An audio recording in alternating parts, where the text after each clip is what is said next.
ದೇಶಕ್ಕೆ ಸ್ವತಂತ್ರ, ರಾಯಣ್ಣ ಹುತಾತ್ಮರಾದರೆ ಭಾರತಕ್ಕೆ ಗಣರಾಜ್ಯ ಅಂತ ಮಹಾನ್ ಜೀವನವನ್ನು ಬದುಕಿದಂತವರು ಸಂಗೊಳ್ಳಿ ರಾಯಣ್ಣನವರು. ರಾಯಣ್ಣನವರು ಹುಟ್ಟಿದ ಆಗಸ್ಟ್ 15ನೇ ತಾರೀಕು 1798. ನಮ್ಮ ಭಾರತಕ್ಕೆ ಸ್ವತಂತ್ರ ಬಂದಿದ್ದು ಆಗಸ್ಟ್ 15ನೇ ತಾರೀಕು 1947. ರಾಯಣ್ಣನವರು ಹುತಾತ್ಮರಾದದ್ದು ಜನವರಿ 26ನೇ ತಾರೀಕು 1831. 32 ವರ್ಷಗಳ ಕಾಲ ಬದುಕಿದಂತ ಪುಣ್ಯಾತ್ಮ. ಆದ್ರೆ ಈ ದೇಶಕ್ಕೆ 32 ವರ್ಷದಲ್ಲಿ ರಾಯಣ್ಣನವರು ಮಾಡಿ ಹೋಗಿರುವಂತ ಕೆಲಸ ಇದೆಯಲ್ಲ, ನಾವು ನೀವು ಇನ್ನು 4 ಜನ್ಮ ಹೆತ್ತು ಬಂದ್ರು ಕೂಡ ರಾಯಣ್ಣನವರು ಸಲ್ಲಿಸಿರುವಂತ ದೇಶಕ್ಕೆ ಕೊಡುಗೆಯನ್ನ ನಾವು ಯಾರೂ ತೀರಿಸಲಿಕ್ಕೆ ಆಗೋದಿಲ್ಲ ಅಂತ ಮಹಾನ್ ಕೆಲಸವನ್ನ ರಾಯಣ್ಣನವರು ದೇಶಕ್ಕೆ ಮಾಡೋಗಿದ್ದಾರೆ. ಆ ವೀರಾದಿ ವೀರರೆಲ್ಲ ಯಾಕೆ ಶ್ರಮ ಪಟ್ಟು ಹೋದ್ರು ದೇಶಕ್ಕೆ? ತನ್ನ ಮನೆ ಮಠ ಬಂಧು ಸಂಬಂಧಿಕರು ಎಲ್ಲವನ್ನು ತೊರೆದು ಇಡೀ ಜೀವನವನ್ನೇ ದೇಶ ಧರ್ಮಕ್ಕೋಸ್ಕರ ಅರ್ಪಣೆ ಮಾಡಿದಂತ ಆ ವೀರರ ಕಾರ್ಯ ವ್ಯರ್ಥ ಆಗುವಂತಿಲ್ಲ ನನ್ನ ನೆಚ್ಚಿನ ಬಂಧುಗಳೇ. ಯಾವ ಧರ್ಮ ಪರಂಪರೆ ದೇಶ ಸಂಸ್ಕೃತಿ ಉಳಿವಿಗೋಸ್ಕರ ನನ್ನ ಹಿರಿಯರು ಪೂರ್ವಿಕರು ಹೋರಾಡಿದ್ರು, ಆ ಧರ್ಮ ಇವತ್ತು ನನ್ನ ಕೈಗೆ ಬಂದು ಸೇರಿದೆ.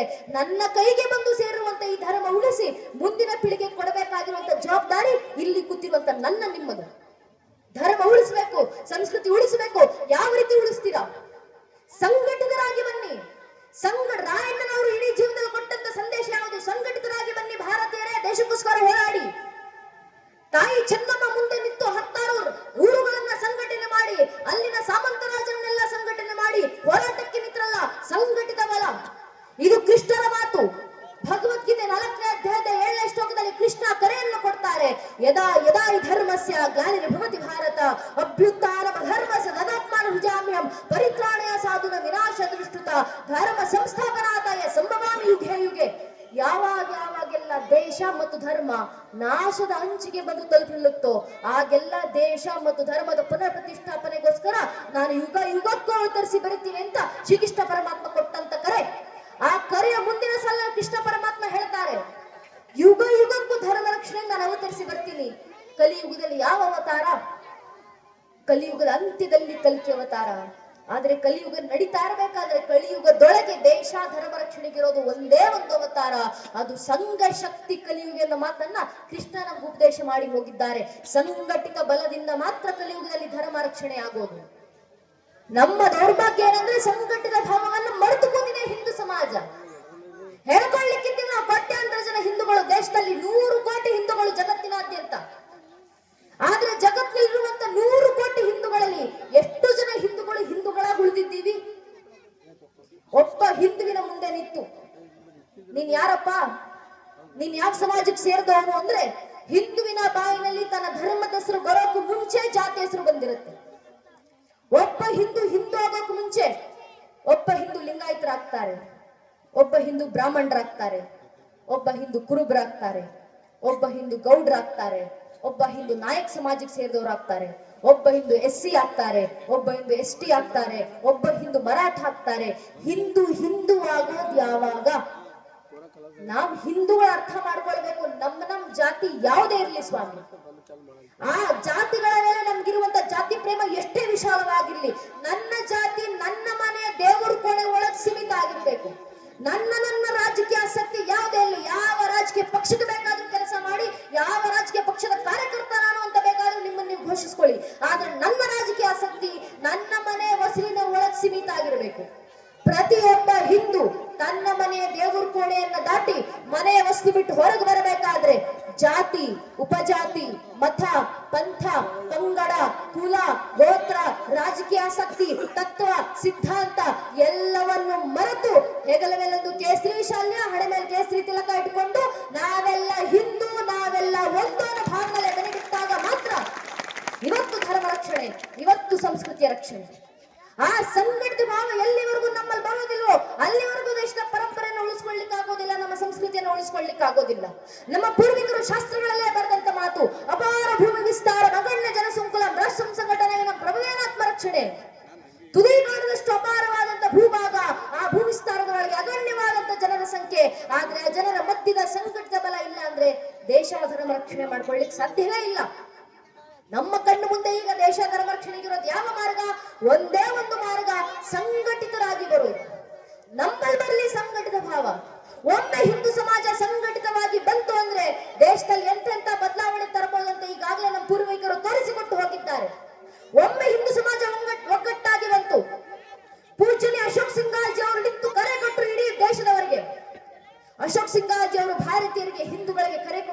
ಹೇಳಿದ್ದಾರೆ, रोम रोम में रमे हुए राम के लिए आओ कार सेवको, बनो कार सेवको, मिटो कार सेवको। अगर समय पड़े तो अयोध्या में बहती सरयू नदी को अपने लहू से लाल करना पड़े तो डरो ना कार सेवको ಅಂತ ಪೂಜ್ಯ ಅಶೋಕ್ ಸಿಂಗಾಜಿ ಅವರ ಕರೆ. ರೋಮ ರೋಮದಲ್ಲಿ ರಮಿಸಿರುವಂತ ರಾಮರಿಗೋಸ್ಕರ ಬನ್ನಿ ಕಾರ ಸೇವಕರಾಗಿ ಹಿಂದೂಗಳೇ. ಸಮಯ ಬಂದ್ರೆ ಅಯೋಧ್ಯೆಯಲ್ಲಿ ಹರಿತಾ ಇರುವಂತ ಸರಿಯು ನದಿಯನ್ನ ನಿಮ್ಮ ರಕ್ತಗಳ ಕಣಗಳಿಂದ ಕೆಂಪಾಗಿಸುವ ಸಂದರ್ಭ ಬಂದ್ರು ಹಿಂಜರಿದಿರಿ ಕಾರ ಸೇವಕರೇ. ಅಶೋಕ್ ಸಿಂಗಾಜಿ ಅವರ ಆ ಕರೆಗೆ ಹೋಗೊಟ್ಟು ನನ್ನ ನಿಮ್ಮ ಹಿರಿಯರು ತಾತ ಮುತ್ತಾತಂದ್ರು ಲಕ್ಷ ಲಕ್ಷ ಸಂಖ್ಯೆಯಲ್ಲಿ ಹರಿದು ಬಂದ್ರು ರಾಮ ಮಂದಿರದ ಹತ್ರ, ರಾಮ ಮಂದಿರದ ಕಾರ ಸೇವೆಗೋಸ್ಕರ. ಇಷ್ಟು ಜನ ತಾಯಂದ್ರು ಸೇರಿದ್ದೀರಾ, ತಾಯಂದ್ರು ನೆನ್ಪಿಟ್ಕೊಳ್ಬೇಕು.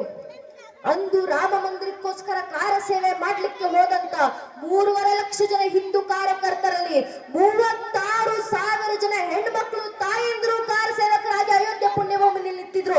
ಆ 36,000 ಜನ ತಾಯಂದ್ರು ಅಂದು ತೋರಿದಂತ ರಾಮ ಭಕ್ತಿ. ಮುಂದೆ ಮಾತಾ ಉಮಾ ಭಾರತಿ, ಕಾವಿ ತೊಟ್ಟಂತ ಮಾತಾ ರಿತಂಬರಿ, ಜೊತೆಗೆ 36,000 ಜನ ತಾಯಂದ್ರು ಕೈ ಹಿಡಿದು ಮಾನವ ಸರಪಳಿಗಳನ್ನ ಮಾಡಿ 3 ಲಕ್ಷ ಜನ ಹಿಂದೂ ಕಾರ ಸೇವಕರನ್ನ ಹಿಂಬದಿಯಿಂದ ಅವರನ್ನ ನಡೆಸಿಕೊಂಡು ಬರ್ತಾ ಮಾರ್ಗದರ್ಶನವನ್ನ ನೀಡುತ್ತಾ ಲಕ್ಷ ಲಕ್ಷ ಜನ ಕಾರ ಸೇವಕರು ಅಂದು ಅಯೋಧ್ಯೆ ಪುಣ್ಯ ಭೂಮಿನಲ್ಲಿತ್ತು. ರಾಮಲಲ್ಲಾ ಮಾಂಗೆ ಮಂದಿರ ವಹಿ ಬನಾಯಂಗೆ, ಬಚ್ಚಾ ಬಚ್ಚಾ ರಾಮ ಕಾ ಜನ್ಮ ಭೂಮಿಗೆ ಕಾಮ್ ಕಾ ಅಂತ ರಾಮರಿಗೆ ಜೈಘೋಷಗಳನ್ನು ಹಾಕ್ತಾ ಕಾರ ಸೇವೆ ಸಾಕಾರಗೊಳಿಸಿದ್ರಲ್ಲ. ಆ ನಮ್ಮ ಪೂರ್ವಿಕರ ಆ ಸಂಘಟಿತ ಬಲದ ಪರಿಣಾಮ, ಒಮ್ಮೆ ಹಿಂದೂ ಸಮಾಜ ಸಂಘಟಿತವಾಗಿ ಬಂದಂತ ಪರಿಣಾಮ ಪ್ರತಿಫಲ ಇವತ್ತು 500 ವರ್ಷಗಳ ಹೋರಾಟದ ನಂತರ, 78ಕ್ಕೂ ಹೆಚ್ಚು ಮಹಾ ಕದನಗಳ ನಂತರ, ಸುಮಾರು 3.5 ಲಕ್ಷ ಜನ ಹಿಂದೂ ಕಾರ ಸೇವಕರ ಬಲಿದಾನಗಳ ನಂತರ ಇಂದು ನನಸಾಗಿರುವಂತ ಶತಮಾನಗಳ ಕನಸು ನಮ್ಮ ಅಯೋಧ್ಯೆಯ ರಾಮಲಲ್ಲಾರ ರಾಮ ಮಂದಿರ. ಆ ಒಂದು ರಾಮ ಮಂದಿರದನ್ನ ಜೀವಂತ ಸಾಕ್ಷಿಯಾಗಿ ನೋಡ್ಲಿಕ್ಕೆ ಎಷ್ಟು ಕನಸುಗಳನ್ನ ನಮ್ಮ ಪೂರ್ವಿಕರು ಕಂಡಿದ್ರು, ಎಷ್ಟು ಶ್ರಮಗಳನ್ನ ಪಟ್ಟಿದ್ರು. ಇದೇ ರೀತಿ ಧಾರ್ಮಿಕ ಸಭೆಯಲ್ಲಿ ಸೇರಬೇಕಾದ್ರೆ ನಮ್ಮದೇ ಕಾರ್ಯಕ್ರಮಗಳಲ್ಲಿ ನಾವು ಸೌಂಡ್ ಸಿಸ್ಟಮ್ ಅವರಿಗೆ ಹೇಳಿ ಹೇಳಿ ನಮ್ಮ ಕಾರ್ಯಕರ್ತ ಅಣ್ಣಂದ್ರೆ ಹಾಡುಗಳನ್ನ ಹಾಕಿಸ್ತಿದ್ರು, ಡಿಜೆಗಳಲ್ಲಿ ಹಾಡು ಹಾಕೊಂಡು ತಿರ್ಗಾಡ್ತಿದ್ರು, ವಾಟ್ಸ್ಆಪ್ ಸ್ಟೇಟಸ್, ಇನ್ಸ್ಟಾ ಸ್ಟೋರಿಗಳಲ್ಲಿ, ಫೇಸ್ಬುಕ್ ಸ್ಟೋರಿಗಳಲ್ಲಿ ಹಾಡು ಹಿಡ್ಕೊಂಡು ತಿರ್ಗಾಡ್ತಿದ್ರು. ಬನಾಯಂಗೆ ಮಂದಿರ ಅಂತ ಬಾಯಲೋಗ ಬನಗಯ ಮಂದಿರ ಕಟ್ಟಿದ್ದಾಯ್ತು, ಇಡೀ ಜಗತ್ತು ಕಣ್ತುಂಬಿಸಿಕೊಳ್ಳುವಂತೆ ಭವ್ಯ ರಾಮ ಮಂದಿರವನ್ನ ಕಟ್ಟಿ ನಿಲ್ಲಿಸಿದ್ದೀವಿ. ಅದು ಭಗವಂತ ಪ್ರಭು ಶ್ರೀರಾಮಚಂದ್ರರ ದಯೆಯಿಂದ. ಒಮ್ಮೆ ಹಿಂದೂ ಸಮಾಜ ಸಂಘಟಿತವಾಗಿ ಬಂದ್ರೆ 500 ವರ್ಷಗಳ ಕಾರ್ಯಗಳನ್ನ ಸಾಕಾರಗೊಳಿಸಬಹುದು ಸಂವಿಧಾನದ ಅಡಿಯಲ್ಲಿ. ಅಂದ್ರೆ ಮತ್ತೊಮ್ಮೆ ಹಿಂದೂ ಸಮಾಜ ಸಂಘಟಿತವಾಗಿ ಬಂದ್ರೆ ಎಂತೆಂತ ಬದಲಾವಣೆಗಳನ್ನ ಸಂವಿಧಾನದ ಅಡಿಯಲ್ಲಿ ದೇಶದಲ್ಲಿ ತರಬಹುದು ಅಂತ ಯೋಚನೆ ಮಾಡಿ ನೋಡಿ. ನಮ್ಮ ಧರ್ಮ ಜಾಗೃತಿಗೆ ಇವತ್ತು ನಾವು ಸಂಘಟಿತರಾಗಿ ಬರಬೇಕು. ನಮ್ಮ ಮಕ್ಕಳಿಗೆ ಧರ್ಮ ಬೋಧನೆಯನ್ನ ಮಾಡಬೇಕು. ಮನೆಯಲ್ಲಿರುವಂತ ಮಕ್ಕಳಿಗೆ ಧಾರ್ಮಿಕತೆಯನ್ನು ತುಂಬಿಸಿ ಆ ಮಕ್ಕಳಿಗೆ ಸಂಸ್ಕಾರವನ್ನ ಕೊಡಿ. ನಮ್ಮ ಮಕ್ಕಳಿಗೆ ಧರ್ಮ ಬೋಧನೆ ಏನು ಮಾಡ್ತೀವೋ ಇಲ್ವೋ ಕನಿಷ್ಠ ಪಕ್ಷ ಭಜನೆಗಳನ್ನ ಆಡಿಸಿ. ನಮ್ಮನ್ನ ಭಜನೆಗಳು ಆಡುವಂತ ಪದ್ಧತಿಯನ್ನೇ ಮರೆತು ಹೋಗ್ತಿದ್ದೀವಿ ನಾವು. ಒಂದು ಮಂದಿರ ಇದೆ, ಬೀರ್ಲಿಂಗೇಶ್ವರ ದೇವರ ಮಂದಿರ ಇದೆ, ರಾಮಲಿಂಗರ ಮಂದಿರ ಇದೆ, ಮಠ ಇದೆ, ಏನಿದೆಯೋ ಬನ್ನಿ ಅಲ್ಲಿಗೆ ವಾರಕ್ಕೊಂದು ದಿನ ಬಂದು ಕೂತು ಮಕ್ಕಳನ್ನ ಕೂರಿಸ್ಕೊಂಡು ಮಕ್ಕಳ ಬಾಯಿಂದ ಭಜನೆಗಳನ್ನ ಆಡಿಸಿ. ಯಾಕೆ ಗೊತ್ತೇ? ನಮ್ಮ ಮಕ್ಕಳ ಬಾಯಿಂದ ಭಜನೆಗಳು ಅಂದ್ರೆ ಸ್ವತಃ ಶಿವನೇ ಬಂದು ದರೆಗಿಳಿತಾರೆ. ಇದು ನಮ್ಮ ಪೂರ್ವಿಕರು ಸಾಬೀತುಪಡಿಸಿ ಹೋಗಿರುವಂತ ಮಾತು. ಕೈಯಲ್ಲಿರುವಂತ ಮೊಬೈಲ್ಗಳನ್ನು ಪಕ್ಕಕ್ಕೆ ಸರಿಸಿ ಆ ಮಕ್ಕಳ ಕೈಗೆ ತಾಳಗಳನ್ನು ಕೊಡಿ, ಕಂಸಾಳೆಗಳನ್ನು ಕೊಡಿ. ಆ ಮಕ್ಕಳು ತಟ್ಟುವ ತಾಳದ ಸಂದಿಗೆ ಭಗವಂತ ಅವತರಿಸ್ತಾರೆ. ಗಂಟಾ ಪೂಜೆ ಸಂದರ್ಭದಲ್ಲಿ ನಾವು ಮಾಡುವಂತ ಪ್ರಾರ್ಥನೆ ಆಗ ಮಾರ್ತಂತು ದೇವಾನಾಂ ಗಮನಾರ್ಥಂತು ರಕ್ಷಸಾಂ ಕುರು ಗಂಟಾರವಂತತ್ರ ದೇವತಾವಾನ್ನ ಲಾಂಛನಂ. ಕೈಯಲ್ಲಿ ತಟ್ಟುವ ತಾಳಗಳ ಸಂದಿಗೆ ಭಗವಂತ ಬರ್ತಿದ್ದಾನೆ ಅನ್ನೋದರ ಲಾಂಛನ ಅದು ಅಂತ ನಮ್ಮ ಪೂರ್ವಿಕರು ಹೇಳಿದಂತ ಮಾತು. ನಮ್ಮ ಮಕ್ಕಳ ಬಾಯಿಂದ ಭಜನೆಗಳು ಬಂದ್ರೆ ಭಗವಂತ ಅವತರಿಸಿ ಬರ್ತಾನೆ ನಮ್ಮ ಮಕ್ಕಳ ಭಜನೆಗಳನ್ನ ಕೇಳಿಸ್ಕೊಳ್ಳಿಕ್ಕೆ. ಕುಂಬಾರ ಗುಂಡೆ ಎಂಬ ಭಕ್ತ ಮಡಿಕೆ ಮಾಡುವವರು ಮಡಿಕೆ ಮಡಿಕೆ ತಟ್ಟುವ ತಾಳಕ್ಕೆ ಶಿವನ ಭಜನೆಗಳನ್ನ ಹಾಡ್ತಿದ್ರಂತೆ. ನೋಡಿದಂತ ಶಿವರಿಗೆ ಅನಿಸ್ತಂತೆ, ನನ್ನ ಭಕ್ತ ಕುಂಬಾರ ಗುಂಡೆ ಮಡಿಕೆ ತಟ್ಟುವ ತಾಳಕ್ಕೆ ನನ್ನ ಭಜನೆಗಳನ್ನು ಹಾಡ್ತಾ ಕುಳಿತಿದ್ದಾನೆ, ನಾನು ಹೋಗಿ ನನ್ನ ಭಕ್ತನ ಜೊತೆ ನೃತ್ಯ ಮಾಡ್ಬೇಕಲ್ಲ. ಶಿವರಿಗೆ ಆಸೆ ಆಯ್ತಂತೆ, ಶಿವ ಭಕ್ತನ ಜೊತೆ ನೃತ್ಯ ಮಾಡ್ಬೇಕು ಅಂತ ಧರೆಗಿಳಿದು ಬಂದ್ರಂತೆ. ಆದ್ರೆ ಶಿವ ನೃತ್ಯ ಮಾಡ್ಬೇಕು ಅಂದ್ರೆ ಇಷ್ಟು ಸಣ್ಣ ರಂಗವೇದಿಕೆ ಸಾಲೋದಿಲ್ವಲ್ಲ. ಕುಂಬಾರ ಗುಂಡೆನ ಹೊಸ ನೃತ್ಯಂ ನೋಡಿದ ಶಿವನ ಮುಟ್ಟಿತು ಸತ್ಯಂ, ಒಳಗಾಡಿದ ನೆನುತಂ ದಿನ ನೆನುತಂ ಇಳೆಯರಿಯಲು ಹೊರಗಾಡುವೆ ನೆನುತಂ. ಇಷ್ಟು ವರ್ಷ ಮನಸ್ಸಿನಲ್ಲೇ ನನ್ನ ಭಕ್ತನ ಭಜನೆಯನ್ನ ಕೇಳಿ ಆನಂದ ಪಟ್ಟಿದ್ದೀನಿ. ಇವತ್ತು ಇಡೀ ಜಗತ್ತು ನೋಡುವಂತೆ ಹೊರಗೆ ಬಂದು ನೃತ್ಯ ಮಾಡ್ತೀನಿ. ಭಗವಂತ ಅವತರಿಸಿ ಬಂದ, ಸಣ್ಣ ರಂಗವೇದಿಕೆ ಸಾಲೋದಿಲ್ಲ ಅಂತ ತಾನೇ ಖುದ್ದು ರಂಗಭೂಮಿಯನ್ನು ಸೃಷ್ಟಿ ಮಾಡಿಕೊಂಡ ಶಿವ ಒಂದು ಕಾಲಿನಿಂದ ಪಾತಾಳವನ್ನ ತುಳಿದು ಮತ್ತೊಂದು ಕಾಲಿನಿಂದ ಬ್ರಹ್ಮಾಂಡವನ್ನ ಎತ್ತಿ ಅಖಂಡವಾದಂತ ವಿರಾಟ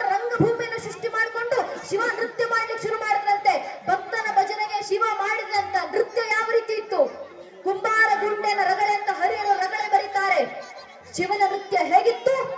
ದಶಭುಜ ಮಂದಿತ್ತಟದೋಳ್ ಪಸರಿಸಿ ಎಸೆವ ಕರಂಗಳ ನೆತ್ತಲ್ ನೇಮಿಸಿ ಒಂದು ಪದಂ ಪಾತಾಳವನೆತ್ತಿ ಒಂದು ಪದಂ ಬ್ರಹ್ಮಾಂಡವನೆತ್ತಿ ಜಡಿಗಳ ಬೆಂಬಳಿ ಹಿಡಿದಾಡುತ್ತಿರೆ ಮುಡಿಯುವ ಸುರನಲ್ಲಿ ತುಳುಕಾಡುತ್ತಿರೆ ಕಡು ಚಳವಳಗಂ ಕುಣಿದಾಡುತ್ತಿರೆ ಬಿಸುಳುಗಣ ಮರವ ಢಂಡನ್ ಢಳಿರಲಿ ತಿಸುಳಗೆ ಹರಿಯವ ತಾರಂ ತಿರ್ರನೆ ತಿರುಗುತ್ತಿರೆ ಹೈಗಳೆಯತ್ತಲ್ ಕರಿಯ ತೊಳ್ಳ ಬಾಂಬುವರಿಸಲ್ ಸರಸಿಜ ಭವನ ಶಿರಂಬ ಬಿಡುತ್ತಿರೆ ಸುರರ ಶ್ರೋಮಾಲಯಗೊಳ್ಳುತ್ತಿರೆ ಪೊಂಗೆಜ್ಜಗಳ ರಂಭಲು ಗೊಲಕನೆ ತೊಂಗಳ ಗಂಟೆ ಢಂಢಳಿರನೆ ಆಡಿದ ನಾಡಿದ ನಾಡಿದ ನಾಡಿದ ನಾಡಿದ ನಾಡಿದ ಶಂಕರ ಆಡಿದ ನಾ ಗುಂಡನ ಮುಂದೀಶ್ವರ ಅಂತ ಹರಿಯರು ಕುಂಬಾರ ಗುಂಡನ ರಗಳೆ ಬರೆದು ತೋರಿಸಿದ್ರಲ್ಲ. ನಾವು ಹಾಡುವಂತ ಭಜನೆಗಳಿಗೆ ಭಗವಂತನೇ ಅವತರಿಸಿ ಬಂದು ನೃತ್ಯ ಮಾಡುವಂತ ಪರಿ ಅಂತಹದ್ದು. ಅಂತಹ ಭಗವಂತ ನೃತ್ಯವನ್ನ ಕಣ್ತುಂಬಿಸ್ಕೊಳ್ಬೇಕಂದ್ರೆ ನಾವೊಂದು ಕರೆ ಕೊಡಬೇಕಲ್ಲ ಭಗವಂತನಿಗೆ.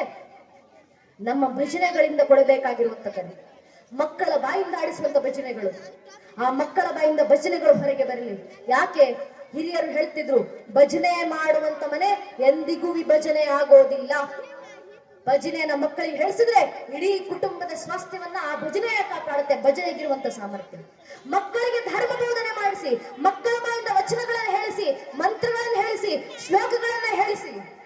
ಅಂದು ಕುರುಕ್ಷೇತ್ರ ರಣರಂಗದಲ್ಲಿ ಕಣ್ಣೀರಿಟ್ಟಿದ್ಯಾರು? ಅರ್ಜುನ. ಉಪದೇಶ ಮಾಡಿದ್ಯಾರು? ಶ್ರೀಕೃಷ್ಣ ಪರಮಾತ್ಮ. ಉಪಯೋಗ ಆಗಿದ್ಯಾರಿಗೆ? ನಮಗೆ.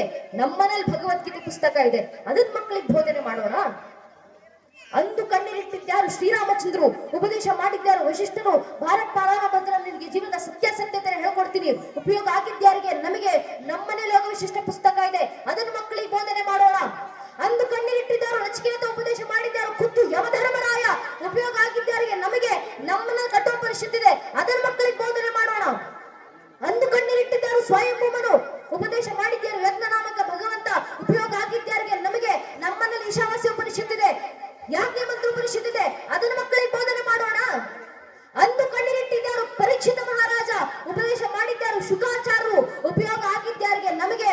ನಮ್ಮನ್ನ ಶ್ರೀಮದ್ ಭಾಗವತ ಪುರಾಣ ಇದೆ, ಅದನ್ನ ಮಕ್ಕಳಿಗೆ ಬೋಧನೆ ಮಾಡೋಣ. ಶ್ರೀನಿವಾಸರು ನಮಗೋಸ್ಕರ ಬರೆದು ಕೊಟ್ಟು ಹೋಗಿದ್ದಾರೆ ಶ್ರೀಮದ್ ಭಾಗವತ ಪುರಾಣ. ನಮ್ಮ ಮಕ್ಕಳಿಗೆ ನಾವೇ ಧರ್ಮ ಬೋಧನೆಯನ್ನ ಮಾಡಬೇಕು. ಈ ಧರ್ಮ ಬೋಧನೆ ಎಷ್ಟು ನಮ್ಮ ಮಕ್ಕಳ ಮನಸ್ಸಿನಲ್ಲಿ ತುಂಬಿ ಹೋಗಿರ್ಬೇಕಂದ್ರೆ, ಮುಂದೊಂದು ದಿನ ಬಂದು ಯಾರಾದ್ರೂ ನಮ್ಮ ಧರ್ಮದ ವಿರುದ್ಧ ಮಾತಾಡಿದ್ರೆ, ನಮ್ಮ ಧರ್ಮ ಸಂಸ್ಕೃತಿ ವಿರುದ್ಧ ಪ್ರಶ್ನೆ ಚಿಹ್ನೆಯನ್ನು ಹಾಕಿದ್ರೆ ನೀವ್ ಮಂದಿರಕ್ಕೆ ಬರ್ತೀರಾ? ಇದೆಲ್ಲ ಮೂಢನಂಬಿಕೆ ಅಲ್ವಾ? ನೀವು ಹಿಂದೂಗಳು ಪಾಲಿಸೋದೆಲ್ಲ ಮೂಢನಂಬಿಕೆ ಅಲ್ವಾ? ರಾಮ ಅಂತ ಆರಾಧಿಸ್ತೀರಾ, ರಾಮ ಕಾಲ್ಪನಿಕ, ಕೃಷ್ಣ ಕಾಲ್ಪನಿಕ, ನಿಮ್ ಬೀರಲಿಂಗೇಶ್ವರ ದೇವರು ಕಾಲ್ಪನಿಕ, ಇವೆಲ್ಲ ಮೂಢನಂಬಿಕೆಗಳು, ಏನಕ್ಕೆ ಪಾಲಿಸ್ತೀರಾ ಅಂತ ಪ್ರಶ್ನೆ ಮಾಡುವಂತ ಸಾವಿರಾರು ಜನ ನಮ್ಮ ದೇಶದಲ್ಲಿ ಹುಟ್ಕೊಂಡಿದ್ದಾರೆ. ಇದು ನಮ್ಮ ದೌರ್ಭಾಗ್ಯ. ನಮ್ಮ ದೇವಾನುದೇವತೆಗಳ ಅಸ್ತಿತ್ವ ಪ್ರಶ್ನೆ ಚಿಹ್ನೆಯನ್ನು ಹಾಕುವಂತವ್ರು.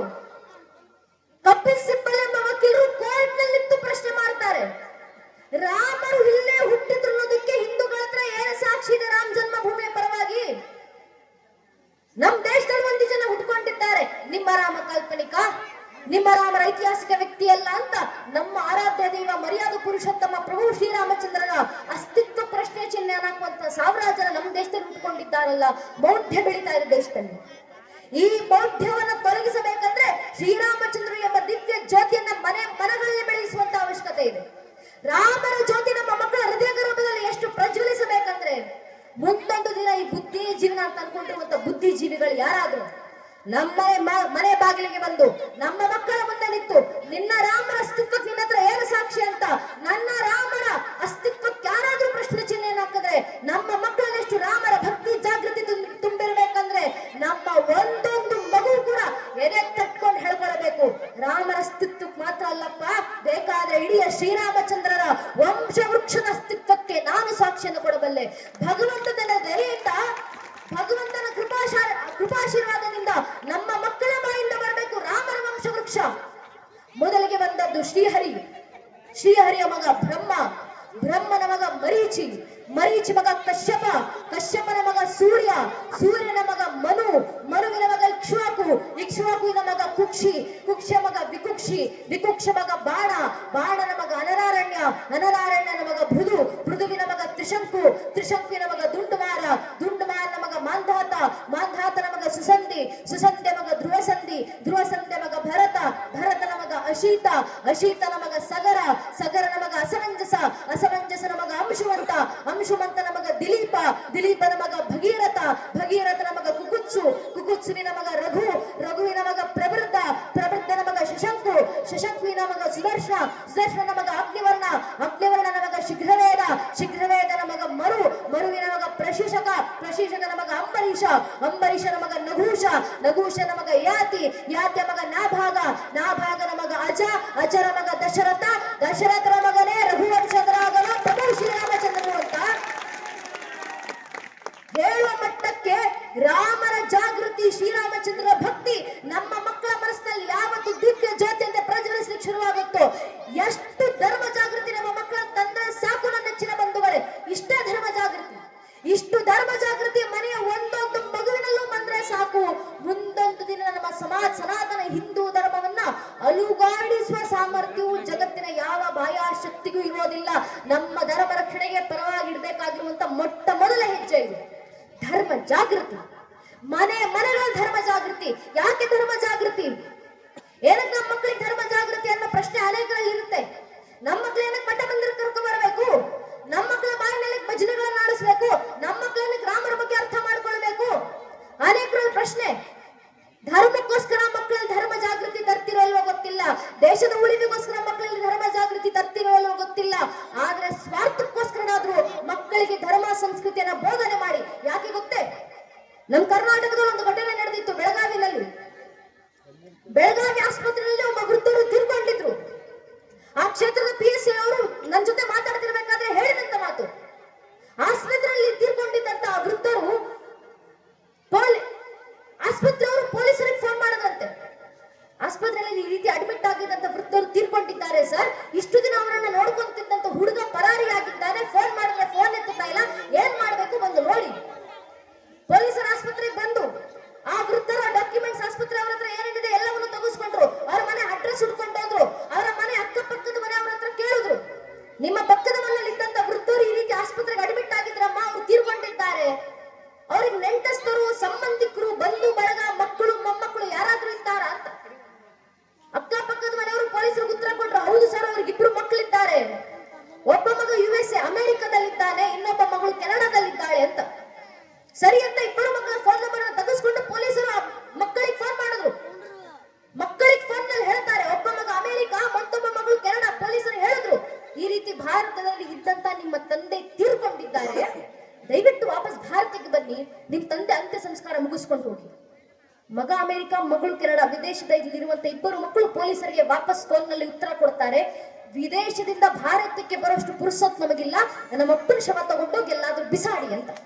ಯೋಚನೆ ಮಾಡಿ ನನ್ನ ನೆಚ್ಚಿನ ಬಂಧುಗಳೇ, ಯಾವ ಮಕ್ಕಳಿಗೋಸ್ಕರ ತಂದೆ ತಾಯಂದಿರು ಸರ್ವಸ್ವವನ್ನು ಮುಡಿಪಾಗಿಟ್ಟು ನೂರಾರು ಕನಸುಗಳು, ಸಾವಿರಾರು ನಂಬಿಕೆಗಳು, ಲಕ್ಷಾಂತರ ಆಶೆಗಳು, ಪ್ರೀತಿಗಳನ್ನು ಹೊತ್ತು ಅತ್ಯಂತ ಅಮೂಲ್ಯವಾಗಿ ಮಕ್ಕಳನ್ನ ಜೋಪಾನ ಮಾಡಿ ಸಾಕಿರ್ತಾರೋ, ಆ ಮಕ್ಕಳಿಗೆ ಕೊನೆ ಕಾಲಘಟ್ಟದಲ್ಲಿ ತಮ್ಮದೇ ತಂದೆ ತಾಯಿ ಅಂತ್ಯ ಸಂಸ್ಕಾರಕ್ಕೆ ಬರೋಷ್ಟು ಯೋಗ್ಯತೆ ಇಲ್ಲ ಅಂದ್ರೆ ಏನ್ ಲಕ್ಷ ಖರ್ಚು ಮಾಡಿ ಮಕ್ಕಳನ್ನ ಬೆಳೆಸಿ ಯಾವ ಸಾರ್ಥಕತೆಗೋಸ್ಕರ?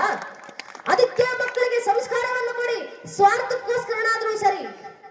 ಮಕ್ಕಳಿಗೆ ಶಾಲೆ ಶಿಕ್ಷಣದ ಜೊತೆಗೆ 5ನೇ ತರಗತಿಯಿಂದ ರಾಮಾಯಣ, 8ನೇ ತರಗತಿಯಿಂದ ಮಹಾಭಾರತ, 10ನೇ ತರಗತಿಯಿಂದ ಭಗವದ್ಗೀತೆ, ಭಾಗವತ ಪುರಾಣ, ಇಡೀ ಜೀವನದಾದ್ಯಂತ ಭಜನೆಗಳನ್ನ ಮಕ್ಕಳ ಬಾಯಿನಲ್ಲಿ ಎಣಿಸಿ ಇಷ್ಟು ಸಂಸ್ಕಾರ ಕೊಟ್ಟು ಮಕ್ಕಳನ್ನು ಬೆಳೆಸಿದ್ರೆ ಸಾಕು. ಆ ಮಕ್ಕಳು ತಮ್ಮ ಕೊನೆ ಉಸಿರಿನವರೆಗೂ ಪೋಷಕರನ್ನ, ನಿಮ್ಮನ್ನ, ತಂದೆ ತಾಯಿಗಳನ್ನ ದೇವರ ಸ್ಥಾನದಲ್ಲಿಟ್ಟು ನಿಮ್ ಪಾದ ಪೂಜೆ ಮಾಡಿ ಸಾಕೊಂತಾರ ಮಕ್ಕಳು. ಕಾರಣ ನನ್ನ ಧರ್ಮ ಮಕ್ಕಳಿಗೆ ಹೇಳ್ಕೊಡುತ್ತೆ, ಮಾತೃದೇವೋಭವ ಪಿತೃದೇವೋಭವ ಅನ್ನೋ ಮಾತನ್ನು. ಸ್ವಾರ್ಥ ಕಾರಣದಿಂದನಾದ್ರೂ ಮಕ್ಕಳಿಗೆ ಧಾರ್ಮಿಕ ಸಂಸ್ಕಾರ ಕೊಡಿ, ಧರ್ಮ ಬೋಧನೆಯನ್ನ ಮಾಡಿಸಿ, ಸಂಸ್ಕೃತಿಯನ್ನ ಮಕ್ಕಳಿಗೆ ತಿಳಿಸಿ. ಆ ಮಕ್ಕಳಿಂದಲೇ ಮುಂದಿನ ಧರ್ಮ ಜಾಗೃತಿ, ಮುಂದಿನ ಧರ್ಮದ ಉಳಿವು. ನನ್ನ ಧರ್ಮ ಉಳಿಬೇಕಂದ್ರೆ ಆ ಮಕ್ಕಳಿಗೆ ಧರ್ಮ ಬೋಧನೆ ಮಾಡೋದು. ಇವತ್ತು ನಾವ್ ಯೋಚನೆ ಮಾಡಬೇಕು, ಹಿಂದೂ ಧರ್ಮದಲ್ಲಿ ಹುಟ್ಟಿ ನನ್ನ ಮಕ್ಕಳಿಗೆ ನಾನ್ ಧರ್ಮ ಬೋಧನೆ ಮಾಡ್ಲಿಲ್ಲ, ಇನ್ಯಾರು ಮಾಡ್ತಾರೆ? ಹಿಂದುವಾಗಿ ಹುಟ್ಟಿ ರಾಮಾಯಣ, ಮಹಾಭಾರತ, ಭಗವದ್ಗೀತೆ ನಾನು ಓದಿಲ್ಲ, ಇನ್ಯಾರು ಓದುತ್ತಾರೆ? ಹಿಂದುವಾಗಿ ಹುಟ್ಟಿ ನನ್ನ ಮಠ ಮಂದಿರಗಳಿಗೆ ನಾನ್ ಬರ್ಲಿಲ್ಲ, ಇನ್ಯಾರು ಬರ್ತಾರೆ? ಹಿಂದುವಾಗಿ ಹುಟ್ಟಿ ನನ್ನ ಭಜನೆಗಳನ್ನು ನಾನು ಹಾಡ್ಲಿಲ್ಲ, ಇನ್ಯಾರು ಹಾಡ್ತಾರೆ? ಹಿಂದುವಾಗಿ ಹುಟ್ಟಿ ನನ್ನ ಗ್ರಂಥಗಳ ಅಧ್ಯಯನ ನಾನು ಮಾಡ್ಲಿಲ್ಲ, ಇನ್ಯಾರು ಅಧ್ಯಯನ ಮಾಡ್ತಾರೆ? ಹಿಂದುವಾಗಿ ಹುಟ್ಟಿ ನನ್ನ ಹಬ್ಬ ಹರಿದಿನಗಳ ಆಚರಣೆ ನಾನು ಆಚರಿಸಲಿಲ್ಲ, ಇನ್ಯಾರು ಆಚರಿಸ್ತಾರೆ? ಹಿಂದುವಾಗಿ ಹುಟ್ಟಿ ನನ್ನ ಧರ್ಮದ ಸಂಭ್ರಮಾಚರಣೆ ನಾನು ಮಾಡ್ಲಿಲ್ಲ, ಇನ್ಯಾರು ಸಂಭ್ರಮಿಸ್ತಾರೆ? ಹಿಂದುವಾಗಿ ಹುಟ್ಟಿ ನನ್ನ ಧಾರ್ಮಿಕ ಸಂಕೇತಗಳನ್ನ ನಾನ್ ಧರಿಸಲಿಲ್ಲ, ಇನ್ಯಾರು ಧರಿಸ್ತಾರೆ? ಅರೆ ಸ್ವಾಮಿ, ಹಿಂದುವಾಗಿ